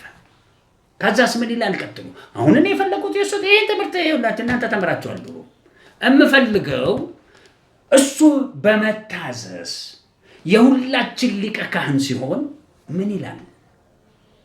እሱ በከፈለው ለሚታዘዙ እስቲ አንብቡ። መከራ መታዘዝ ከተፈጸመ በኋላ አለቀ። በእግዚአብሔር እንደ መልከጼዴቅ ሹመት ሊቀ ካህን ተብሎ ስለተጠራ ነጠላ ለሚታዘዙለት ሁሉ ምን ለሚታዘዙለት የዘላለም መዳን ምክንያት ሆናቸው። እሱ ስለኔ ሞቷል፣ ስለዚህ እሱ ተነስቷል፣ እኔም ተነስቻለሁ ብሎ ምን መታዘዝ ወይም ጳውሎስ ሮሜ 10 ላይ የሚለው ሰው በልቡ አምኖ በአፉ መስክሮ ይድናል መዳን። ስለዚህ አንድ በመንፈሳችን እሱ የሰራውን ተቀብያለሁ ስትል ተጸድቅና በአፍህ ስትመክት ትታዘዛለህ። ይሄ አንድ ፌርማታ ጨረስክ። ዛሬ እርሴ አይደለም ታዘ ልክ ተጨርስና በሱ መታዘዝ አንተ አመፀኝነት ተወግዶ ታዛዥ ተባልክ። ሲያመኝ ከዛ ኢየሱስ በአብ ቀኝ ተቀመጠ። ሚሽን አመጣ። እረኛ የተልኮ ልበለው ሚሽኑን ይዞ ሐዋርያቶቹ ላይ ቁጭ አለ። አብም ወልድም መንፈስ ቅዱስ እግዚአብሔር የሚፈልገውን በእነኚህ ሰዎች ልክ ኢየሱስ ታዞ ለኛ መዳን እንደሰጠን በእኛ ውስጥ እየሰራ በሞ ለሌሎች መዳን እንዲሰጥ እሱ የሚፈልገውን እንድንታዘዝ ፈለገ። ሲካላችሁ አሜን። መዳናችንን በመታዘዝ ነው የምናገለግለው። አሁን እችን መታዘዝ በተመለከተው ሰዎች ጥቅስ በማጣቀስ የሆነ የሚፈልጉትን ፍላጎት በማንቀሳቀስ በምን ሰዎች አንድ ነገር አሳደጉ በውስጣቸው። ብዙ ጊዜ የአማኞች ስልጣን ይባላል። ምን ማለት ነው የአማኞች ስልጣን? ክርስቶስ በከፈለው ትንሳኤ የእግዚአብሔር ልጅ ትባልና በእግዚአብሔር ልጅነት መሰልጠን ትችላለህ። እኔ አዲስ አይደለም በእግዚአብሔር ልጅ መሰልጠን ታዲያ እኔ በጣም በቀደመው ዘመኔ ነው ማለት በኋላ ነው የምንሰለጥነው። የአመፅ አገልግሎት የምንሰለጥነው እግዚአብሔር ፍጹም ሳያደርገው በነቀፋ አንዳንዴ በኩነኔ ጭራሽ ነው። አንዳንዴ ለሌላ ሰው ብለህ ትገባለህ። ሌላው ሰው በግድ ጨቅጭቆ ያስገባህና የሱን አለመታዘዝ ወይም የሱን ኩነኔ ህይወት እንድትነካለት ያደርጋል። ከዛስ አንድ ክርስቲያን አማኛዊ ስልጣን ያሳድጋል። ጸጋ ማንቀሳቀስ ይለምድና እላው ላይ ምን ይጭናል? ቀንበር። የምን ቀንበር? በመታዘዝ ድኖ ቀጥሎ በመታዘዝ ማገልገል ሲገባው እሱ አዛዥ ይሆንና የእግዚአብሔርን ፈቃድ መታዘዝ ትቶ የማንን ፈቃድ ማድረግ ይጀምራል። ከዛ ያ ክርስቲያን ውስጥ የራስ አቋም ይባላል። ትምህርት እዚህ ጋር ነው የሚቆየው። እንግዲህ አንዳንዶቻችሁ ሸምግላችሁ እንደተጣመመ እንጨት ወይም ዛፍ፣ የተጣመመ ዛፍ ምን ይደረጋል? ቆርጣል። ልብቃና ቢሞከር ምን ሆነ? እንዴት ይሻላል? አንዱ እንግዲህ ያረጀ ክርስቲያንን ምን እናርገው? የለመደው አደንድኖት ምን ለምዷል? የራሱን ፈቃድ የማረግ ይህን መጽሐፍ ቅዱስ በራሱ ፈቃድ ያነባል። ከዛስ በኋላ በመዳን ውስጥ ሆኖ የራሱን አቋሞች ፒለር አድርጓል። ይህ ቴዎሎጂው ዓለም አንዱ ችግር የፈጠረው ሬማ እየሰሙ እግዚአብሔር የሚፈልገውን በመታዘዝ የተሰራው በክርስቶስ ነው ነገሩ። የምትታዘዘው ክርስቶስ በውስጥ እንዲያልፍ። እስቲ በደምብ ስሙ። እንዲህ ማለት ነው ኢየሱስ ክርስቶስ በአንተ ውስጥ ይገባና ከፍሏል። አንተ ምንም የምትከፍለው ነገር የለም። አንተ እሱ በሚለው ስትታዘዝ ከአንተ ውስጥ የእሱ ደም ይወጣል። ምክንያቱም መዳን ለማንም ከአንተ አይመጣም። መዳን የሚመጣው በማን ነው? ክርስቶስ የዛሬ 2000 ዓመት የከፈለው ዛሬ ማለት አንተ ዳግም ተወልደ ከመለኮት ተካፋይ ሆነ አዲስ ፍጥረት የሚባለው አንተ ውስጥ አብም ወልድም መንፈስ እነሱ ሊሰሩ በሚፈልጉት ልክ ሂድ ስትባል አንተ ደግሞ በራስህ የራስህ መንገድ እንደ እግዚአብሔር ፈቃድ ቢሆን የራስህ አቋም ቀንበር የማይጭን የሚሆነው ምን ሲሆን ነው ሲባል ባለፈው ጥቂት አስተምራለሁ። ፍጹም መረዳት ኖሮ ፍጹም የእግዚአብሔር ጸጋ ኖሮ በምንም መልኩ እግዚአብሔር ለሚፈልገው ዓላማ የሚችል ማንነት ሲኖረው ያ የቆምክበት አቋም የማን አይደለም ያንተ። ሳታውቀው ኢየሱስ ክርስቶስ በአንተ በምታደርገው ውስጥ አብሮ ይሰራል። አሁን ሐዋርያቶቹ ያገለገሉበት አገልግሎት እንደዚህ አይደለም። ሐዋርያቶቹ ያገለገሉት እንዲገዝቱም ይቅር እንዲሉም ያሉትን ያ የኢየሱስ ክርስቶስ ጸጋ ሲገለጥ የሚያገኝ ጴጥሮስ ገብቶታል። ለምን? የንድ አገልጋይ ስለነበረ የነገር የሚሰራው ነው ያደለው መሰለኛል። የሚሰራው ማን ነው አለ? ኢየሱስ ነው። ለምን? ሲነዳው በጣም ውጤታማ ነው። የመንዳት የመጀመሪያው። ሁለተኛ ከዛ ውክልና የሚባል አለ። ፈጽሞ እግዚአብሔርን ፈቃድ ያወቁ ሰዎች የሚሰሩ ስራ ሁሉ ፍጹም ፈቃድ ስላለው የነሱ ፈቃድ እንደማን ፈቃድ ነው? ያ ፈቃድ ምን ማለት ነው? የክርስቶስን የመስቀል ስራ ነው የሚገልጠው። ውስጣቸው የትንሣኤውን ስራ ነው የሚገልጠው። የኪዳኑን ክብር ነው። በዛ አማካኝነት እግዚአብሔር በዘመኑ የሚያጭደውን አዝመራ የሚሰራ ነው። ዞሮ ዞሮ እነሱ አይደለም የሚሰሩት። ማን ነው የሚሰራው? ክርስቶስ። ለምን ይሰራል? ድሮም እሱ በከፈለለት ሰውየው ስለገባው። ታዲያ ወዴት እንሄድ? በራስ ማንነት ውስጥ አንድ የራስ አቋም አዳብረናል። እንዴት እናድርገው? ያ የራስ አቋም ምን ጭኖብናል?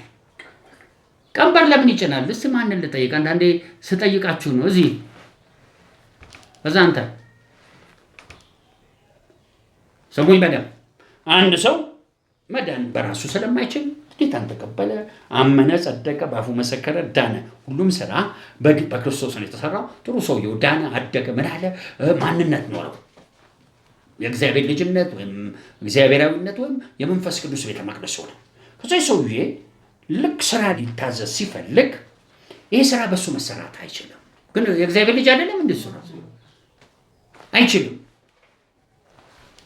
መልእክተኛ ነው። ግን እረኛ ነው፣ ሐዋርያ ነው፣ ነብይ ነው። ግን ይሄ ሆኖ እያለ እግዚአብሔር በልጁ የሰራውን የቀደመ የዛሬው እሱን ስራ ነው በሱ ውስጥ የሚሰራው። ምክንያቱም ሰማይ ላይ ያንተ ደም ሄዶ አይረጭም። ለዘላለም የተረጨ ምን አለ? ደም አለ፣ የሥጋ መቆረስ አለ። ያ ነገር ኢንፋይናይት ነው፣ ለዘላለም ነው ያለው። እኛ ታዲያ ምንድነን? የኛስ ደም እየፈሰሰ ቢሄድ ቢቆጠርና ቢሄድስ? አሁን እቺን ጥያቄ ሌላ ቀን አይችልም። የኛ ደም ጳውሎስ እሱን አምነው ነው በነገራችን ላይ በክርስቶስ የጎደለውን በእኔ መከራ ምን እላለሁ እፈጽም ይችላለሁ። ይሄ ነገር እንዲህ ያዋጣል። የሚቀጥለው ሳምንት ነው ያዋጣናል። እነ ጳውሎስ እንደሚሉት እነ ጴጥሮስ እየተዘቀዘቁ እየተሰቀሉ በህይወታቸው አለፉ። ጴጥሮስ ያስተናቀቃል። ክርስቶስ ሲገለጥ ብቻ የምታዩ ምን ማለት ነው? ያ ጳውሎስ ይላል ምን ሰብከው የተሰቀለው የመስቀሉ ቃል ለሚጠፉት የመስቀሉ ቃል ነው የሚሰብከው። ገብቶታል? የመስቀሉ ቃል በሱ ውስጥ እያለፈ ነው ወይስ እሱ በክርስቶስ የጎደለውን እየከፈለ ነው? እኛ መክፈል አለብን ወይ ነው? በሌላ ያ የመክፈል አገልግሎት ቀንበር ሊሆንብን ይችል ይሆን? ጥያቄ ነው። ያየሁት ግን መልእክት ይሄ ነው። እደግማለሁ። በራስ ማንነት ማለት ጌታን ታዘ ተቀበለ አደግክና አንተነት ቆመ። አሁን መልእክተኛ ሆነ ልትሄድ ስትፈልግ ያ አንተ ባደግክበት ውስጥ ያደገ በአንተ የሚሰራ ምን አለ? የራስ መንገድ የራስ ፈቃድ አለ። ያ ፈቃድ አንተ ለአንተ ትክክል ነው፣ ግን ከብርቱ ጩኸትና እንባ ጋር ኢየሱስ በከፈለው እንጂ ያ ነገር የሚሰራው ከሱ በሱ ለሱ በሆነ እንጂ የሚሰራው ካንተ ባንተ ላንተ በሆነ ምን አይልም። ግን ይህን ነገር በውክልና ቢቀበል አንድ ሰው በውክልና ቢደርስ እሱ ኢየሱስ እንጂ በሱ ላይ የሚገለጠው ውክልና ስላለው እሱ መገለጥ አለበት ወይ? መልሶ ምንድን ነው? የለበትም። ገብቶናል፣ እኛ ገብቶናል። ለምን? ይህ የመስዋዕት ክብር ሰው ያመጣው ሳይሆን እግዚአብሔር ከላይ የመጣና አንተ ከዚህ ሄደ እሱ ጋር እግዚአብሔር ስትሆን እግዚአብሔር ልጁን ሊያከብር ብቻ ነው በአንተ የሚጠቀመው። ከሱ ቀጥሎ ለፍጥረት ሁሉ አንተ እንድትታወቅና በአንተ መዳን ሌላው እንዲያገኝ እስከ እግዚአብሔር ማንነት እንድትታወቅ ይፈልጋል። እንድትታወቅ ሲፈለግ አንተ ውስጥ ያለው ጌታ እንዲታወቅ ነው። እኛነታችን ታዲያ የት ይሄዳል? ለምን? ይሄ ትምህርት ገና ጊዜው ሲጀምር ማስተምረው ነው። ለምን? በድሮ ክርስትናችን በደርግ ጊዜ አንዳንዶች መዝሙር ይዘምሩና ፎቶግራፋቸውን አያወጡ መታወቅ የለብንም ብለው። መታወቅ ያለበት ማን ነው ይላል። አንዳንዶች መድረክ አይቆሙም፣ ፎቶግራፍ አይነሱም። እንዲህ አይነት ሎጂክ አላቸው፣ ዛሬም አላቸው። ሰሞኑን አሁን አንዱ ከአሜሪካ ሀገር መጥቶ ዘማሪውና ፓስተራችን ይወጣ ሲጨበጨብ ጥሎ ሄደ። እኔን አከበራችሁ። እንዲህ አይነት አሁን የኢየሱስ ክርስቶስን የውስጥ ማንነት የሚገልጥ ነው መሄዱ ወይስ አመፃ ነው? ይህ ድሮ የለመደው የራሱ አቋም ነው። ይሄ ነገር ይህ ሰው እያደረገው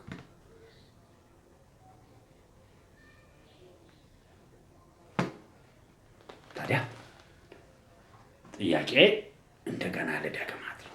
እዚህና እዛ ጠይቄያለሁ። ጥያቄው አንድ በመልእክተኝነት ያለ ግን የራሱ አመፃ ቀንበር ያለበት ሰው ክርስቶስን ሊያገለግል ቢፈልግ አገልግሎቱን ጌታ ይቀበለዋል ወይስ አይቀበለውም? እንዴ ላሳተው የቀድሙን አሳንሸው። አንድ ሰው የራሱ አቋም ላይ ነው፣ አሳድጓል ራሱ። ያማኞች ምን ተምሩ? ስልጣን ተምሩ። በቃ ባለ ስልጣን ነኝ፣ ማንንም አልገዝታለሁ። አብረን ተከከልኩ ነው። ይሄ ነገር እኮ አይሰራም አላልኩም። እኔ እኮ አይሰራም፣ የራስ አቋም ነው። አሁን ኢየሱስ ይሄን ሰውዬ ሊገለው ፈልጎ አንተ ካዳንከው የማን አገልግሎት ነው?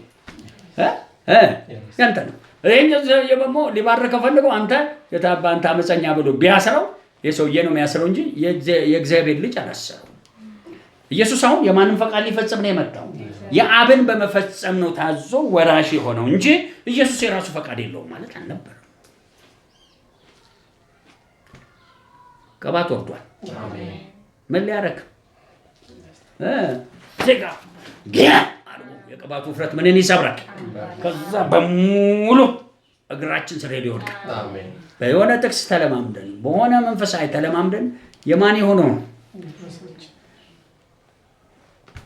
አንድ ክርስቲያን በዚህ በመታዘዝ የራስ ማንነቱ ዳነ።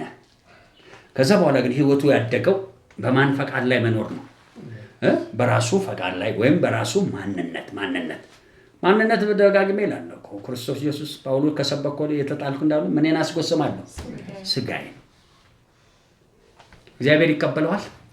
አይቀበል። ሰውየው ግን ያገለግላል? አያገለግልም? ያገለግላል። መጨመረው አለ። ሰምተዋል ግን ያለችውን? እሺ ወደ አንተ ልምጣ። የመጨረሻ እናንተም የምትሰሙኝ ይሄ እያገለገለ ያለ ሰው አሁን በራሱ ማንነት ውስጥ ነው። የራሱን ማንነት እግዚአብሔር ሊቀበልለት የሚችል ቦታ አለው። አሁን ለምሳሌ ውክልና ተሰጠው፣ ሰውየው በውክልና ይንቀሳቀሳል። ውክልና የሚሰጠው አንዳንዴ ተፈተነ ያለፍከውን ካል ለራሱ እግዚአብሔር ውክልና ይሰጣል። ያ ውክልና ግን ያንተን ማንነት እንደ ኤልሳና ኤልያስ አሁን የተለያዩ ናቸው። የኤልሳ አገልግሎት አሁን በማንነቱ የሚሰራ ነው እና ይሄ ማንነቱ እግዚአብሔር ሊቀበለው የሚችለው መቼ ነው? ለተወሰነ ጊዜ። እንዴ ምን ለማለት ነው የተወሰነ ጊዜ? ያው ማለት ቅባቱን እየጣለ ይመጣል። እሺ እየጣለ መምጣቱ አይቀርም፣ ግን ሊቀበልለት የሚችል ቦታ አለ። መስመሩ አይቱ ጋር ሲሆን መቀበል የሚችል ኤልያስና ኤልሳን ያነሳው ስለዚህ ነው። ውክልና ተቀበለ አይደል? ውክልናውን ተቀብሎ ለኤልያስ ቢኖር ይቀበለዋል። ልክ ኤልያስ እንደሰማ ሲሰማ የሰውየው የራሱን ስልጣን ይጠቀማል ውክልና ስላለ። ግን እንደ እግዚአብሔር ፈቃድ መሄድ ሲገባው እንደማን ፈቃድ ነበር የሚሄደው። ስለዚህ መልሱ ምንድነው? ሳምሶን አሁን እንደ እግዚአብሔር ፈቃድ ነፃ ሊያወጣ ተጠርቶ የማንም ፈቃድ እየጎተተ የራሱን በመሃል ጸጉሩን ሚስጥሩን ተናግሮ ተላጭ። መልሱ ምንድነው? ውክልና ትልቅ ኦፊስ ነው። እግዚአብሔር መሆን ማለት ነው። እግዚአብሔር ስትሆን ብዙ ዕውቀቶች ስላሉ እነኛን ሁሉ ዕውቀት አለይተ ለአንድ ሰው ስትጸልይ የእግዚአብሔር ፈቃድ በዛ ሰውዬ ምንድነው ብለህ በዛ ውክልና ከጸለይክ የማን ፈቃድ? የእግዚአብሔር ፈቃድ። ያ ግን ሰውየው እንዲሞት እግዚአብሔር አዞ ማልደሽ ካለ ጥሩ ነው። ሰዓት ማለድ ግን ሰውየውን በዝምድና አተርፈዋለሁ ብትል የምን አገልግሎት ይባላል? ይሄ የራስ አቋም ይባላል። ስለዚህ ዛሬ አሁን እንዲቀልቅልን ነው የኛ አቋም በሙሉ ቀልጦ ይግባ። ከዛ የሱ በውክልና የሥራ በመጣት ለምን መሰላችሁ የማስተምረው እኔ ሁላችሁ ሌሊት አይቻለሁ። የብዙ ሰው በረከት የሚዘጋጋው ከዚህ ማንነት የተነሳ በዚህ ላይ አስቀምጦና አንዴ አጭር ጸሎት እንጸልይ። በጣም ይሄ ግልጽ አድርጎ አስቀምጦ ይውስሙ አሁን የምናወራው የማንነትን ቀንበር ምን ማድረግ ነው? በደምስ ነው። እንደው የጨለማ ስርዓት ይሁን እንጂ አማኑኤል ሐሙስ ድንገት በመንፈሱ ዓለም ተመታውና ድንገት ትልቅ አዳራሽ ውስጥ ተገኘ። ከዙፋን ይታየኛል፣ ጨረር አለው። ከዛ ሲሄድ መሄድ ያቀተኝና አጥንቴን ይሰብረው ጥቁር ዘይት ይፈሳል። ከዛ ይገጥመኛል እንደገና እንደምንም አቅመን ሲሄድ ይሄንንም ይሰብረዋል። ሲሰብር መጨረሻ ሁሉም ፈሰሰና ወደቀዋል። የፈሰሰ ያለው የማን ቅባት ነው? የሰይጣኑ ቅባት ፈሰሰ። ከዛ እንዴት ከዛ መንፈስ ከብርሃኑ ወጥቶ ነው ጉልበት አግኝቼ ወደዛ ተቃያልኩት። እኛ በማይፈልግ ነው። ለምንድን ነው የእግዚአብሔርን ፈቃድ ልንፈጽም መጣን? ምን አለላችን ላይ ቀንበሩ ስራ አለው፣ ቅባት ጨምራለሁ። ምን የለመደ አንድ የመጀመሪያ የራስን አቋም የያዘ ሰው ይሞት ሲባል አይሞትም። እንዲሁ በቃ ተቃርኖ ይሄዳል። ለምን? አቋም ወረድ ይወስደናል። አቋማችን መጽሐፍ ቅዱስ ይሁን እንጂ መጽሐፍ ቅዱስ የጠለቀ እውቀት ነው። እንዲህ ብሎኝ ነበር፣ ይሁላችሁ መንገዴ ከመንገዳችሁ ሐሳቤ ምን ያለ ነው። አንዳንዴ ዶክትሪን ነው እኮ ያበላሻል። ምን ዶክትሪን አስተማረ? እግዚአብሔር መሐሪ እንጂ አይቀስፍም። እግዚአብሔር ቁጠኛ አይደለም፣ ዝም ብሎ መሐሪ ነው፣ ታጋሽ ነው። ምንም ጥያቄ የለውም። ግን እግዚአብሔር ሁለት መልክ አለው። ቅናት ያለበት የአምላክነት ባህሪ ያለው፣ ፍቅር ያለበት የምን ያባቱ አንድ ላይ ነው ያለ እሳትና ብርሃን። ባህሪው የተለያየ በጣም ይጂው መሰቃቀል እንጂ ቁጠኛው ነው። አይቆጣም እንደ እግዚአብሔር። በሙሴ ላይ ሆኖ ተቆጣ ይላል እግዚአብሔር። ተቆጡ በቁጣችሁ ፀሐይ ግባ። ጳውሎስ እኮ ደብዳቤውን ሲጽፍ በደረሱበት ትንንሽ ማንነት እንዲሰኛ በትንንሽ ማንነታችን መስራት አንፈልግ። ይሁን አንድ ቤት ውስጥ አንድ አባል አለ። በቃ በባሊያችን ቤት ይቆጣጣል። በቃ ደረቱን ነፍቶ ቤት ገዝቶ ሞታል ቤቱ። እዛ ደሞዙን ያመጣና ቆጣረ። እንዲህ አይነት እኛ ህፃን አይደለንም። እቺን ከዛ ይሄን አርጉ ከዛ ማጥ ይመጣና ሂሳብ ሲያርጉ ይላል ልጆቹ። እቺና ቁራጭ 10,000 ብሩን ሲደምርና ሲቀንስ እድሜውን ይጨርሳል። አለቀ። እኛ እንዲህ አይነት ክርስትና ፍቅርቱ እንደዚህ አይነት ተራ ይባልኝ ተብሎ ሐዋርያነት ምናምን አለኝ የሚል አይደለም። እኛ የምንፈልገው ሙሉ እረኛ ሆነን ያ አሁን የምናወራ እግዚአብሔር ከነዘይቱ ከነሙላቱ እኛ ላይ ሆነ ስንራመድ እግዚአብሔር እንዲራመድ ምንም አይነት የማን የሆነ አቋም እንዳይኖር አንዴ አጥንታችንን ሰብሮ ዘይቱን ምን ይበለው ያ በቃ የተለማመድነው በሙሉ ጠርግ አድርጎ አዲስ ምን የሌለው ኢየሱስ ጥላን አሸንፎ አጣጥሮ ጸለዮ ጨረሰ። የሁላችን ሊቀ ካህንና ሐዋርያ ሆኖ ባብቀኝ ያለ ጥላ አለ ኢየሱስ። ከዛ ወዲህ ስጋ የለውም፣ ትንሣኤ ነው ያለው። ወደፊት ነው ማስተምረው። አላስተማርኩም። ስጋዬ ላይ ነኝ ካልክ ይኸውልህ በጥፊ ብለን ነው ስጋ እንደሌለ ምን ነገረው። አሁን ችግሩ እንዴት እናስተምር? ሰው ሁሉ ስጋ ነን ብሎ ተቀብሎ አማኝ ነው። እንደውም ሰው ነን ለምን እነማን አሳይተው እነ ጴጥሮስ ሰው ነን እያሉ አስተምረው። ጳውሎስ እኮ ጽፎታል። ምን ፍጥረቶች ነን? እንደ ሰው ልማድ እንመላለስ ሰዎች አይደለንም። ጦርቃችን ምናምን ነው። ታዲያ እንደ ሰው ልማድ ለምን አመላለስን? አቅም ስለጠፋ እንጂ እኛ እንደ ሰው መመላለስም አንፈልግም። ትፈልጋላችሁ? አንፈልግ። አሁን አንዴ ቀንበራችንን ይስራ። ምን አቋም ይነሳ? እንጸልያለን። እስቲ በቃ ሰባብሮት ይለፍ ለቀቅ። ያዕቆብን ታገለው ይላል በዛች ሌሊት። ያስፈልገናል። አሁን ነው መዳን ነው የምንፈልገው። ስለእናንተ አላቅም ይውላችሁ አገልግሎት ብቻ አይደለም ዓለማችንን ስናስብ አሁን አንድ ጊዜ ስናስብ የጠፋች ዓለም ውስጥ ነው ማን ያስተል ራሱ እግዚአብሔር ነው መራመድ ያለበት እግዚአብሔር መራመድ ሲፈልግ ደግሞ ለመራመድ ደነንለታል ግን ደግሞ እሱ እንዲራመድ ሲፈልግ የኛ አቋም አለ ቀንበር ሆኖ በሱ ምክንያት ነው ወገባችን የሚፈታ ባንተ አቋም እግዚአብሔር አይሰራም ለምን የተከፈለው ኢየሱስ ደም እንጂ አንተ ደም አይደል በኢየሱስ ቀንበር ካንገት ይደር አሜን ኢየሱስ በየጊዜው ወገባችንን የሚፈታ ምክንያት ይነሳ ኢየሱስ ጆሮአችን ላይ ያለ ሐሰት ሁሉ ይመታ ኃይሉ ታላቅ ሲሆን ሳለ የጠላት ውሸት ሁሉ ይራድ አሜን በኢየሱስ እግዚአብሔር ከራስ ጠጉር እስከ እግር ጥፍራችን ሰይቶቻችን በሙሉ የለመደ የራስ አቋም ይፍሰስ አሜን ምንም አጥንት ጅማት ቅልጥም ሁሉ ውስጥ ገባ ነፍሳችን ደማችን ውስጥ ገባ ከዛስ ይሄ ህሊናችን ውስጥ ገባ ከዛስ የውስጠኛው ሁሉም ክፍል ላይ በኢየሱስ ነርቫችን ውስጥ ገባ አሜን ኢየሱስ ልቦናችን ውስጥ ገባ ያ ዳግም ተወልዶ አዲስ ፍጥረት የሆነው ማንነታችን ጥርት ያለ የራስ የሆነ አቋም እንዳይኖረው አድርገን አጥራለን አሜን ኢየሱስ ሰንሰለት ተበጥሶ ይወድቅ አሜን በእኛ ማንነት ውስጥ ያንተ ሙሉ ማንነት የጸናልን ይሁን አሜን የዛሬ ሬማችን ይሄ ነው ጨብጡና ያዙ እስቲ ሲም ያላችሁ ጨብጡና ያዙ እንዴ ያለው ይላችሁ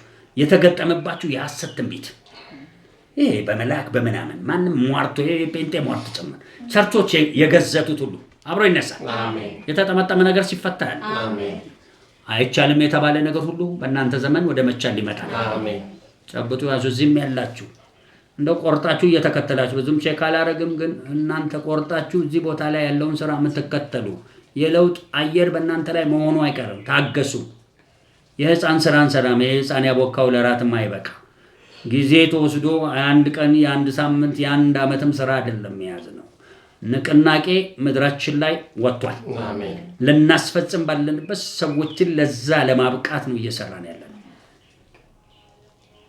የተፈታ አሜን እግዚአብሔር ሆይ ትንግርት ሁሉ ወይም ትንቢት አንተ ራስ ተቆጥተ ጨመር የተናገርካቸው ወደ ኋላ ይመለሱ አሜን በሙሉ ይፈታ አይቻልም ተብሎ የተዘጋ የተውልዱ የዘመኑና የተውልዱ ነገር በሙሉ ይፈታ አሜን ያን ቀንበር ሰብተ በመዳን እንደታዘዝነ ዛሬ ቀን ጀምሮ ይሄው በእምነት ተቀበል አሜን አገልግሎትህን መታዘዝ ይሆንልን አሜን ሙሉ ባንተ ልብ ያለው በእኛ ልብ ይግባ አሜን ባንተ ያለው መታዘዝ በእኛ ውስጥ ይለፍ አሜን ካንተ ባህሪ ተካፍለናል ካንተ ጸጋዎች ተካፍለናል ካንተ መንፈስ ብቻ ጸጋ ብቻ ጸጋ ስጦታዎች ብቻ አይደለም ስልጣን ተጋርተናል ካንተ ዙፋን ብቻ አይደለም ኪዳን ተጋርተናል አሜን ያ ክብር አብሮን ስላለ ተመስገን አሜን ጨበጥ የተጠመጠሙ ተፈቷል አሜን ይሄደ ነው በመታዘዝ እንከተለው በወክልናም ቢሆን በመታዘዝ በመነዳትም ቢሆን በመታዘዝ የሚሄድ ጸጋ አብሮ ነው ሲጎንበስ ይሄ ልባችሁ ሲቀመጥ በእጃችሁ ያለውን አድርጉ እኔ ከናንተ ጋር አሜን ካላችሁ ከዚህ ቀን ጀምሮ አንዳንድ የምትጠይቁትን ነገር እርግጠኛ ከጌታ መሆኑን አረጋግጡና ልቀቁት ይለቀቃል ገንዘብ ይለቀቃል ኑሮ ቤት ይለቀቃል ምንም ይሄ ከፀሐይ በታች ያለውን የዘላለም ደህንነትና ዓለማችንን ንቅናቄ ይሞላል አሜን በእጃችን ያለውን እናደርጋለን አሜን እግዚአብሔር ከኛ ጋር ነው ክብርህን መልሰን ተውሰድ አሜን ሲያጭርልልታና ጭብጨባ እናመሰግንሃለን ኢየሱስ እናከብርሃለን ኢየሱስ ክብርህን መልሰው ሰድ እቺ መልካምነትህ አብራን ስለነበረ የተመስገን አሜን የመጡትንም እዚህ ያዩትን ሁሉ እግዚአብሔር ከጠላት ተጽዕኖ ነፃ አውጣ አሜን እንዲህ አይላችኋለሁ ድሮም ድግምት የሚዋጋችሁ እዛ በየቤታችሁ ገና ከጎረቤት ያልወደቀ ይሄ የድሮ ድግምት ከቤተሰብ ያለባችሁ ድግምት ሲወድቃል አሜን በኢየሱስ የድግምት ሥራ በናዝሬቱ በኢየሱስ የድግምት ሥራ ከህይወታቸውና ከመስመራቸው በሙሉ ተጠርጎ ይነሳ በዚህ ድግምት ምክንያት በእነሱ ላይ የሚገለጥ ከነሱ